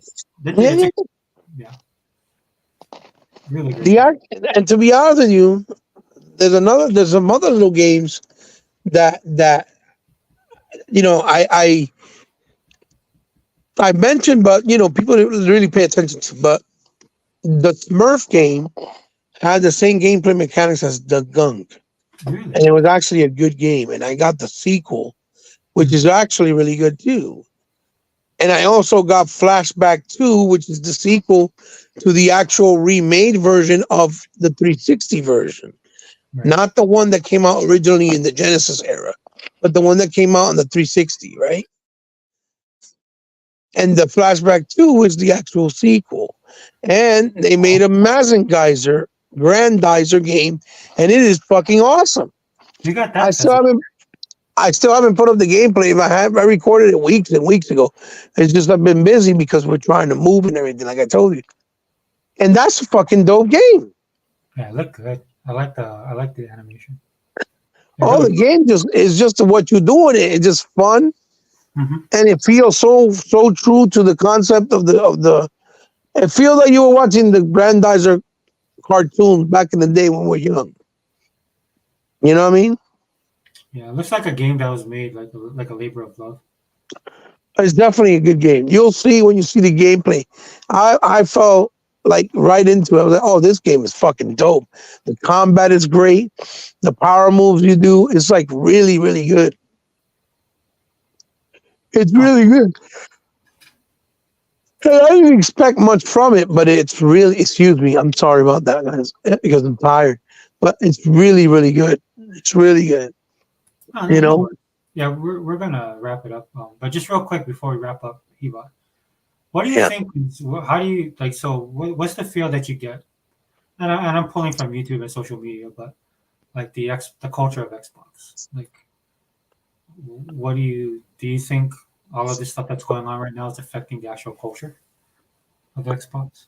Like, for example, like I see people. So, like, ID at Xbox has been just launching load after load after load of things. Yeah. But normally, what you would see is people repost it, at least on my timeline. But I'm not seeing like that type of activity is down. Yeah. Well, the thing is the problem with the Xbox community, right? Yeah. And which is part of the culture, obviously, right, is that the people that have the biggest audience and voice, right? And again, this is not no shade to anybody. I'm explaining it so that in layman's terms, so it can be understood. The people that have the highest audiences, right, that claim to be Xbox guys, either don't know how to hold the fort during bad times, and the only time they know how to hold the fort is during good times. And then the other problem with that is they don't know enough of the history of the company and gaming in general. So they can't convey the type of message that needs to be conveyed to give the reassurance to the community that Xbox is in a good place, but that they need to do certain things due to circumstances or due to certain things that make logical sense, right? So everything becomes doom and gloom, and you don't hear more of a logical conversation or positive standpoint conversation, the way me and you are having right now, right? Right. Well, we're not gonna get 100 and 250,000 views, Right. right? Yeah. But somebody like, let's say, Dealer, Colt, Jazz, Randall, Thor, even Boomstick to a certain extent, right? They'll get at least 80,000 views or 50,000 views. I'm just saying, right? Yeah. And they don't know how to convey the message because they're not gamers that came from the roots of gaming. They're guys who played Nintendo because it was popular, or that played PlayStation because it was popular. So they play video games, but they're not rooted in the culture, in the history. They don't know the true ins and outs, so they can't really bring that awareness or that type of messaging the way that me and you obviously can, right? Well, I guess the thing that I'm seeing that I'm worried about, and I won't put these people's names out there because it's Mhm. not about. I'm not trying to put them on blast in a bad way. Right. Neither am I. I'm not talking bad about them. I'm just trying to Not, explain, you know? no, not these guys. The guys that you talked about, I don't care because I Mm-hmm. don't listen to them anyway. The majority of them, right? Mm-hmm. So I'm talking about more of the people that I follow on my timeline. That are the people kind of in the background, but you know they bleed green. And what I've noticed on my timeline is that they've kind of disappeared. And a couple of them have made these comments. So people make comments all the time. Like Tim Dog's still crying on my timeline right now. So I'm not Mm-hmm. talking about guys like him. I'm talking about guys that I know that regularly participate in the actual the mechanics of what Xbox and the culture is, right? Like they know about the ID stuff, they know about the controller, they know about the special like this because I get it from them sometimes, right? Because I'm not like they're like, hey, there's a contest out, so they repost. You know what I mean? Like the nitty gritty of it all. And then I Yeah. see a couple of these guys, and I know two of them that talked about, and the way that they said it, it was kind of cryptic. It wasn't about whining or crying, but it was basically like, yeah, I think I'm done. And my worry for Xbox and doing what they're doing, like me and you talked about it earlier, I'm looking at it from a bigger picture. But what I'm seeing is there are hardcore guys that bleed green, um, that are kind of going the route of being apathetic. You know what I mean? Well, they're It's giving not- up because they think they're losing. Yeah, they're giving up because they think they're losing. I don't want to be little because I've known these guys for a while, so they fought the good fight, right? And Mm-hmm. they're at a point now where they're just tired, and not necessarily with Xbox, but the community. Mm-hmm. Right? It's to go this long, right? And actually just say, you know what, I'm done, and walk away. Mm-hmm. That's the thing that I'm worried about the most because Mm-hmm. these are the people that you need. These are the ones that buy these special. These are the ones that buy these controllers. Yeah. These are the ones that go out and buy every single Xbox that goes on sale, right? I mean, they could be saying they're done as far as the community goes socially, but as far as their daily living, they're still Xbox. They're still supporting it. They're still going to buy it. You know what I'm trying to say? Well, like for me, I'll use myself as an example, right? I know all the drama that are going on, but I still do what I normally do, right? Now, Mhm. I'll jump out, like Avatar came out, so we were watching that. There's other things I get distracted by, or I can spend time with. But I have a Mhm. kind of consistency on my timeline because I want to maintain my timeline in a certain way, and I want to maintain that circle of people. What I'm saying is, Right. and like with the comments, it's one of those things that they're saying it, but respect, dude. I mean, respect to these dudes. Like I said, Tim Dog is still crying on my timeline. I just looked at Twitter to check my thing. First comment, he's still crying, right? I'm not talking about those guys, but these dudes are the dudes that, like I always say, if the console war is really going on, these are the dudes that will come in, right? When things got serious, these dudes would step in and they would be there. Like you could count on them to be there. And like I said, I don't want to mention these people's names and stuff like that, right? But Well, you know what I'm saying? Oh, go ahead, brother. Sorry. Hibat, are you there? His phone might have dropped. Hibat. I'm here. Okay. I'm sorry. Go ahead. I think you're talking about somebody maybe like J Rock. Is that what you're saying? I don't want to use any names, right? But I think because I know what he's been doing. I've seen it. But again, J Rock's not as. I'm talking about people that like not as bad. I see what he's doing too, so I wouldn't necessarily say J Rock. But like I said, I don't want to say these people's names because I don't want anything Like I don't want any blowback on this stuff Mhm. because I understand what they're saying. Like in a way, right? I understand what they're feeling. Because sometimes, dude, you get tired, man. You get You tired do. of that stuff, dude, and you're just done. You just throw up. Like, look, dude, I did that with Marvel. That's what I was saying earlier in the podcast before you jumped in. Right? I was like, dude, Mhm. I'm at a point now where I'm like, I literally said this to myself. That I'm like, okay, phases 1 through and 3 were awesome, and you know what? Those were made for me. The rest of the stuff Yeah. is not, and I just walked away. I have not. I'm Been gonna. You know what's gonna happen, brother? I'm gonna tell you. I'm gonna be real honest. Yeah. When next year or the year after, Mhm. the new Call of Duty comes out and it's on Game Pass, Yeah. you're gonna see how everybody's gonna swirl right back, and the Xbox is gonna take off bigger than and better than ever before, because that game is a behemoth. It's a anomaly, just like GTA, right? GTA, and that game being on Game Pass day and date is going to bring a lot of attraction and traction and attraction. You see what I'm saying? Yeah. Because it's available at a fraction of a cost. Motherfuckers will buy the look. Like I was trying to tell you earlier, Yeah. I've seen many videos of people looking at Indiana Jones and straight up saying, "I gotta get an Xbox. Mm-hmm. I have to play this game. I gotta play this game on my PC. I gotta get Xbox Game Pass." You see what I'm trying to say? Oh yeah. You've seen it, and this is coming from just fans of Indiana Jones. So that And was I'm not talking about clowns like John Campia.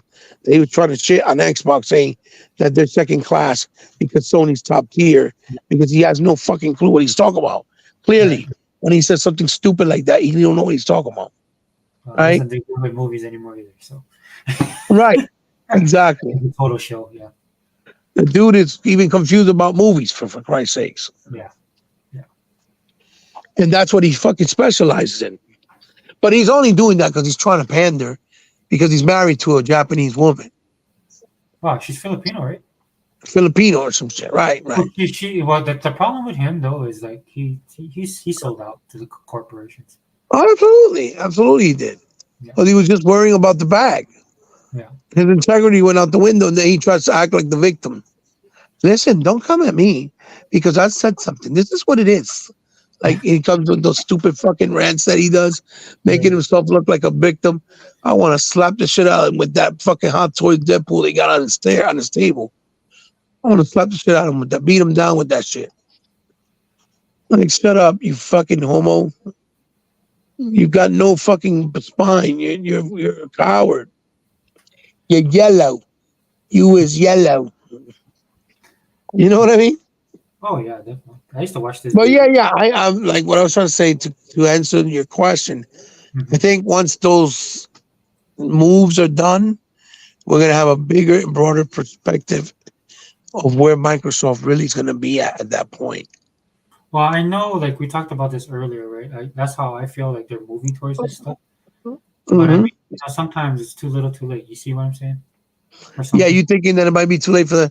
No, I mean, remember Not for once them, things or- it's for- once some people can just quit because it's hard, because they don't want to, when things are going sour, they don't want to do the fight. But as soon as it goes back to the upper hand and being in a good spot, they come right back in, because now it's positive and they just want to talk positive. You know what I mean? If that makes sense? Yeah. So I wouldn't put too much thought on it. And I'm pretty sure you'll get your answer quicker than Oh yeah. next year. Just let time go by. You'll see. I think Diablo But 4 is the next big thing. Because it comes oh yeah, out. Diablo 4 is fire. That game is gonna be dope on Game Pass. Yeah. Let me tell you something. One more thing. Mhm. Funny how we actually got games yesterday that were only exclusive to PlayStation and Nintendo, and now they're coming to Xbox, and nobody's talking about it. Yeah. They're just talking about the games that Microsoft put over there, Mhm. but they're not talking about the games we got that were exclusive only over there. You know what I mean? Yeah. And yes, I'm talking about Epic Mickey 1. That was on the Nintendo Wii, and it was only available on the Nintendo Wii. And now it's finally coming to next generation consoles, and Xbox is included in that. You know what I mean? Yeah. And that was a big deal because we've had part 2 via back compat from the 360 this entire time. But most people never played the first one unless they played it on the Wii. See what I'm saying? Mm-hmm. So it's going to do very well. Then you got shit like Shin Megami Tensei 3 or whatever. Never been on Xbox. It's coming on Xbox now. You know what I mean? Yeah. What was the Final Fantasy that dropped? Huh? What was the Final Fantasy that came out? You mean what? The game I just mentioned? Yeah. What was the number on that? I think it's Shin Megami Tensei. Oh no, 3. Final Fantasy. A Final Fantasy game came out. What was the number? Wasn't it like? Are you talking about 7 Rebirth? Was it Rebirth? No, not the. Not there's a game that came on Game Pass. I think it's on Game Pass. Oh, maybe it's not on Game Pass. Oh, sorry, I could be wrong. I know that there was a Final Fantasy game everybody's talking. It's like an online one that everybody was talking about. I'm not a big Final Fantasy fan, so. Oh, was it 8 Realist? Realist says it was. Realist, you know what Final Fantasy 8? That's the one that came out. I thought it was online. Oh, you talking about the beta one? Yeah, what is that? Final Fantasy Online. Yeah, I think, isn't it 13, Realist? Oh, Realist says 14. Oh, okay, 14. Yeah, I was off by one number. Yeah. Yeah. I said 13, but it's 14. Okay. Yeah, like I don't play Final Fantasy, so. But I mean, I know it's huge. It's big, right? There's a Final Fantasy 14 online. Yeah, it's an online one. I might try it because it's online, but I don't really play Final Fantasy. Right. But I might try it out since it's an online game. Right. Well, like I said,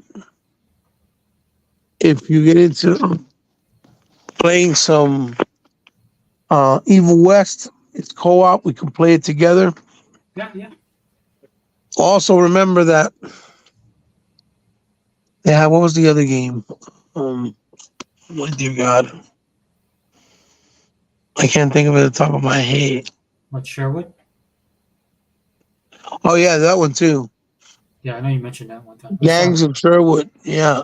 That game looks so awesome. It reminds me so much of Fable. The graphics are beautiful. Well, the story, right? So when I watched the trailer where they had Alan, I forgot what his name is, but he was weaving the story, and I was like, oh man, this reminds me of Fable so much, and it looks good. Yeah, I gotta buy it. It looks like so much fun. Have you played it at all? Which one? Sherwood. Sherwood.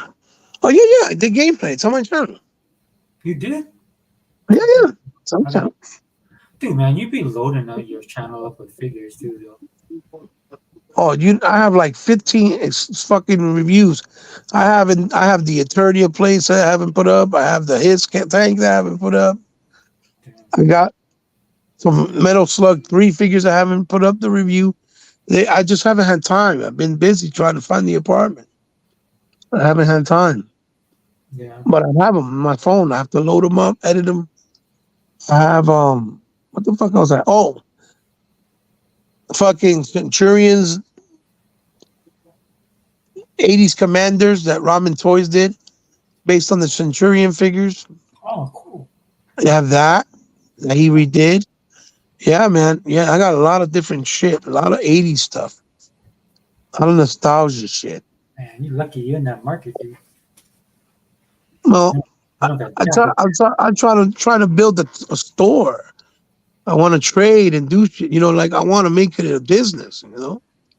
Dude, you know what kills me here now? That's why I don't do collectibles anymore. Shipping. The shipping. Oh yeah, the shipping is horrible. Ridiculous, especially to Hawaii, man. And then sometimes when you order stuff online, it comes all damaged. Just like, no. I can't do this. Oh, Yeah, you're right. are you doing? All right, Angel, are you done? Huh? Oh, yeah. I'm gonna have to wrap it up, brother. My daughter's. Oh, no worries. Sorry, I said hello. Uncle Hibat said hi. Hi, honey. How are you? She's sitting over here I listening. heard you're doing well. That's fantastic. Yeah, she's over That's here fantastic. trying to get her stuff done. So yeah. So yeah, let's wrap ban. Thanks, Hibat. Yeah, that was it. No worries. Thank you, bro. I'm tired as fuck, but I wanted to talk, man, because I never got a chance. I think I limited this on earlier, and I didn't even realize. I don't even know if you sent me a damn a link or not. I don't think he did. I think he just wanted to talk about the 4 games. The only reason I knew is I got into my car. I just finished work. I jumped into my car and I popped up on my phone. I was like, "Oh, dude, he's live!" And I plugged it in and I caught the show at the beginning. So I just listened to it. While I was driving. Traffic was so bad by the time I got home that I listened to his whole podcast. Right. Yeah, it wasn't a long one. Like an hour. It's or probably so. something quick, right? Yeah, he just wanted to talk about the 4 games coming over. Like I was saying, I don't know if you heard earlier. I thought it was funny because I think what happened with a lot of people was they didn't realize because if you look at the announcements and stuff like that, you could see that Microsoft went all in on it. Like it looked like something they would give on their own presentation. Right, So it was right. very well done. And then the second thing being was I don't think a lot of people realized that it was coming so fast. So of course people realized that they were working with us. So there were people that were like they were saying the week before, I'm fine with it. And then they were doubling back, right? Because it caught them off guard. Right. You know how Microsoft does it, dude. They're gonna promote their stuff like they would any other. They're not Sony and they're not Nintendo. They would just throw you some scraps. Microsoft will go all in with their stuff. It's a sense of professional pride, right, and their product. So, Right. But I saw that. That's another thing I kind of wanted to touch on with you. That's part of the culture announcement because I saw that set people back, dude. There was some people that actually said that they're like, when the week before I was fine with it, but after I saw, I'm like, yeah, dude, what do you think they were gonna do? I think the only one they kind of did was Pentiment was in a montage. Right. Right. Like I think what Nick Grounded was the first one that kicked off on the Nintendo thing. They started right off with that one. So Yeah, but even when they did the announcement for CFDs, it was almost like a backhanded slap at the same time. Yeah, because they were showing the memes of people port begging. Yeah, PlayStation. But these guys, right? They just jump in, and then the feelings kick in. I'm like, no, you guys it's going over your head, guys. And then for some of them, I understood because I was like, wow, you just wasn't prepared to see what they were gonna do with it. Like it didn't surprise me at all the way everything was presented. Right. And I think people were taken back by the fact that that's why you see some of these dudes that had no problem. They're calling Phil a liar. Because basically they realized, to do this, you had to work on this before. Right. And that brought up all the thing with the whole. Well, they've probably been working on this for like 8 months because they don't take long to port over smaller games like that. No, so like I know this, like you know this, Realist definitely would know this. Realist probably said it someplace, and and these guys missed it. But what I'm saying is like that didn't even cross their mind. You know what I mean? So I guess they feel betrayed. Is what I'm saying. It was interesting. It was interesting to me because I just sat back and watched all this stuff like unfold, and I'm like, oh my gosh, this is crazy, right? But I was kind of so going back to the culture thing, that what kind of threw me off. I was like, well, I just assumed people would think that. Am I wrong? I guess I am because I'm seeing it unfold. I get what you're saying. Well, you know what I'm saying? I guess because I hang out with you and Realist and Unlimited. But the thing is, Sony does it too, but they do it more quietly, right? So nobody could call them out on it. Because we got Bug Snacks, we got Seafood, we got MLB. Right. You know what I mean? Yes. And their games that were there, and I hate to say this, dude. I'll just be honest with you. I hate to say this, but we need the normies, man. Yeah. Come over here, bro, because our community is like super fragile, bro. Our community is super fragile. We need these normies over here because as long as you give them, let them eat cake, they'll be good. and we need those numbers, right? That's the way I'm looking at it now because I'm like, I don't know. You just can't depend on our community, dude. Our community is not. I mean, I'm sorry. I just be honest. You know what I'm saying? Yeah. I mean, I don't know if you agree with me, but I'm just looking at this like, dude, what is? I thought you guys would think that, so naturally. I would think that they would think in those terms. You see, in that way. Yeah. I guess I was wrong. Because it brought everything back from the last 2 weeks. It all came back up again. I was like watching this, like, dang. It's like I'm watching like one of my K dramas going on live and in person. It's like, dude, this is nuts. Right, you know? right. Anyway, I didn't mean to, but that kind of like, you know, I was enlightened by it, by seeing it all happen. I was like, oh, okay, well, okay, release these games and bring all these guys over. Right. Use that as a topic. And when they see those numbers, Yeah. they're gonna be shocked. Yeah, it can't come soon enough. I agree with you, and it can't come soon enough. The sooner the better. Because this is not, these guys cannot. All I'm looking for Microsoft to do right now, as far as Xbox division, is to be the lead in the gaming industry. Like just take over, run it the way you want to. People call you names, but who cares? They call you names now, so it doesn't matter. You might as well just take over and then run the things the way that you want to run, so that you don't have to deal with people on this level. You know, you shouldn't be, right? Like I said, this up, but that podcast should never have come about. Right. There was no need for that. They should have been able to do it and say what they had to say at their own leisure, the way they wanted to do it. But I think that's a black eye on the community itself, that they have to come out here and coddle you. You know, it's going to be okay. Mommy loves you. Daddy loves you. You know, like that's what I felt like. I was like, dude, you should not be telling us this, dude. You guys are proving yourself. Right? And when people come on like, well, you know, I felt that they should have said this. Every other company is doing this around the world, in every other industry. Well, why is this such a problem for you? You know, Why so much doom and gloom when it comes to Xbox? yeah, that's why I shared that China Observer video on YouTube. Dude, there's people that showed up, like hundreds of thousands of people showed up, and they're like, oh yeah, no job.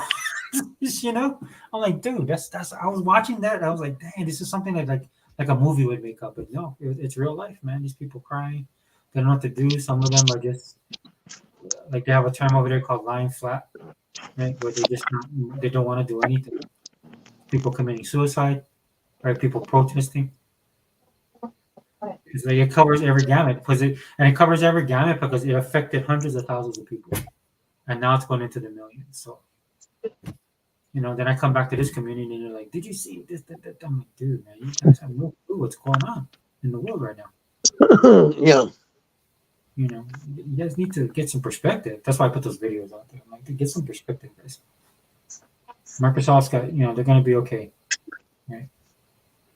And knowing Phil the way that we know him, dude, you know that they moved mountains to try and save as many jobs as possible. Yeah. So, but anyway, yeah. Did you have anything else to say?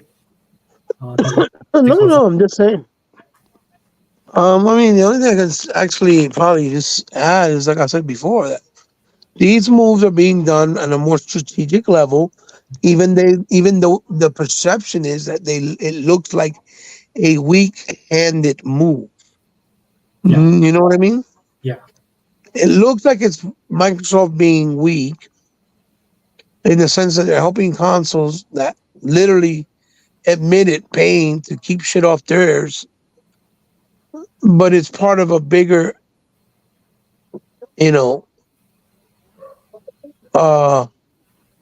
end game as time's going on, because, you know, like I said, I think it's them playing, making some big bold moves so that they can win long term with doing other things with other companies. Mm-hmm. You know, but you know, we don't know sure.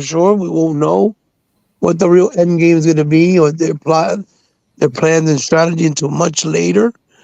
But I think once they have the you know everything down in order the way they want it, you know, then they'll let us know. Hey, look, this is what we need. Or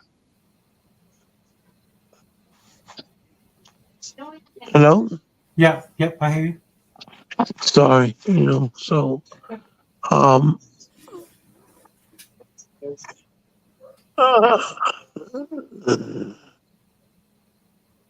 Eva? I'm Oh, here. oh, okay. Yeah. Go ahead. I'm so sorry. No, no, no. You know, like I said, you know, I just think that it's a strategy. I think it's a power move. I'm gonna be honest with you. Yeah, Um, yeah, that's what I'm thinking as well. I think it's a power move because they want to make more acquisitions, and this will give them the freedom to do it without having to deal with bullshit. You know? Hmm. Yeah, it's unfortunate that a lot of the stuff, positive stuff that they're doing, is getting overshadowed.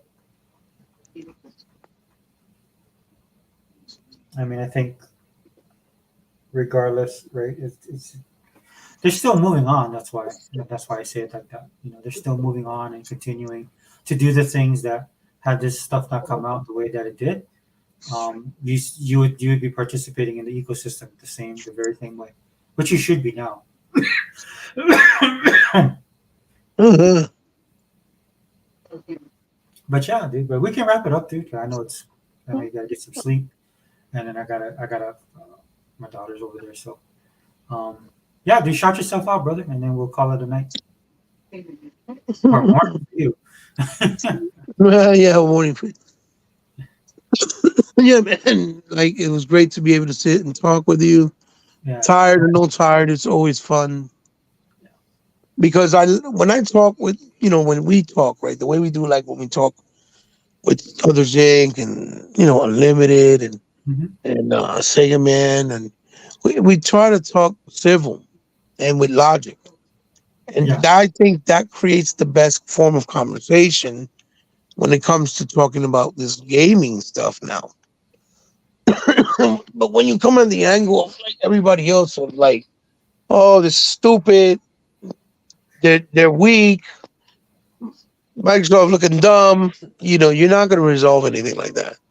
And you're not going to find the real answers, I think, that way either, you know. So it's good that there's still guys like us out here that we can sit for 2 hours, 3 hours, whatever, and talk about it with a logical standpoint. And then hopefully, crossing our fingers, somebody can pass the word forward and they'll come and view it and see it and maybe, you know, engage and let us know, you know, we love what you did. We love how you guys talked about it. Thank you. And we can maybe help some people on the fence now about Xbox for whatever reason. And giving that, you know,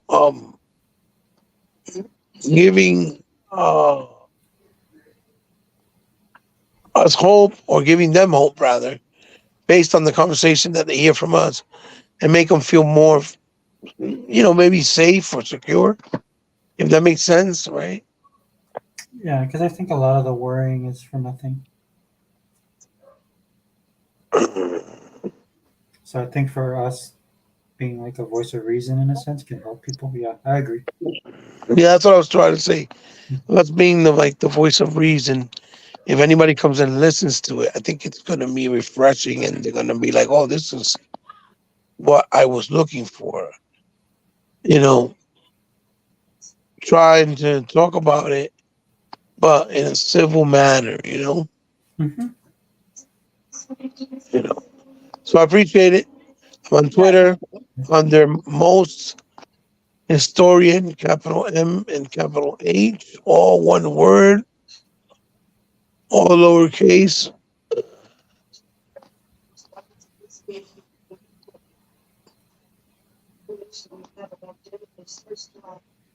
What happened? Hello? Yeah, I'm here. No, I was trying to say you guys can find me on Twitter on the most historian, capital M, capital H. Mhm. On my channel, Heba. And I have all the other descriptions of where you can find me, whether it's Twitch, Instagram, and things of that nature. Um, and thanks for having me on as always, my brother. Big shout outs to the chat for always being there for us. And hopefully we can sit down again soon and talk more on the Wrecking Crew, right? Yeah, that's next week. I'll do it again next week. Absolutely. I think we'll have some more answers this week. Yeah, it'll be interesting, dude. I'm not lying. I'm looking forward as the days go by because I think they'll have some more news for us, most definitely. Something's got to give because, man, Yeah. a lot of weak sauce out here. Mhm. Yeah, unfortunately. Yeah. Brother, have a good night. Yeah. Love you very much. I don't know how you say it in Hawaiian, but Oh, it's I love you. How you say it? Aloha. How do you say I love you in Hawaiian? You can say aloha. Hello, goodbye, I love you. That's all the. It's, That's all the. it's all the same thing? Yeah. Oh, okay. Aloha, I love you. Tanuanu, whatever the hell it is, you know what I mean. and don't be a stranger. Call me during the weekend. See, maybe we can play some Wanted Dead. That's another great game. Wanted Dead. That's another one. Oh my God, another one. Wanted Dead. Jesus Christ. So we can play some Evil West. Oh yeah, dude. I think I should have both of them. I have a bunch of the games. I just buy them, dude. I kind of feel bad because I'm like, dude, I gotta stop doing that. Because it almost feels like you're making your catalog worse and worse and never get to it. Yeah. Mhm. Have a good night, guys. Thanks, brother. We'll talk soon. All right, brother. All right. Good night. Peace. Just really quickly before I go. So it's actually aloha ao eoi, but my brother's tired and I didn't want to have to explain that to him. So he bought, man, he's hardcore, but I wanted to get some rest as well. So to the chat really quickly before I leave. Realist, man, thanks for being here. This was just an impromptu thing, and I kind of wanted to get just kind of a one-on-one with him because he's been lighting up people on Twitter, and not necessarily. I don't mean that in a bad way, but just dropping knowledge like he always does. And sometimes people tend to forget, and like me and Heba, we're older people and we've been around. Like I like to say all the time, we don't Google this stuff. We were there when most of this stuff happened in the gaming industry. That's how old we are. Alexander, man, I appreciate you being here, bro. Thank you for the questions. Welcome here anytime. Like I said, it's just the nature of the business when it comes to Microsoft, and if they want to be the Netflix of gaming, they're gonna have to continue to keep on pushing Game Pass, which I think they will do. I agree with you about with everything going on with the FTC, that is an issue.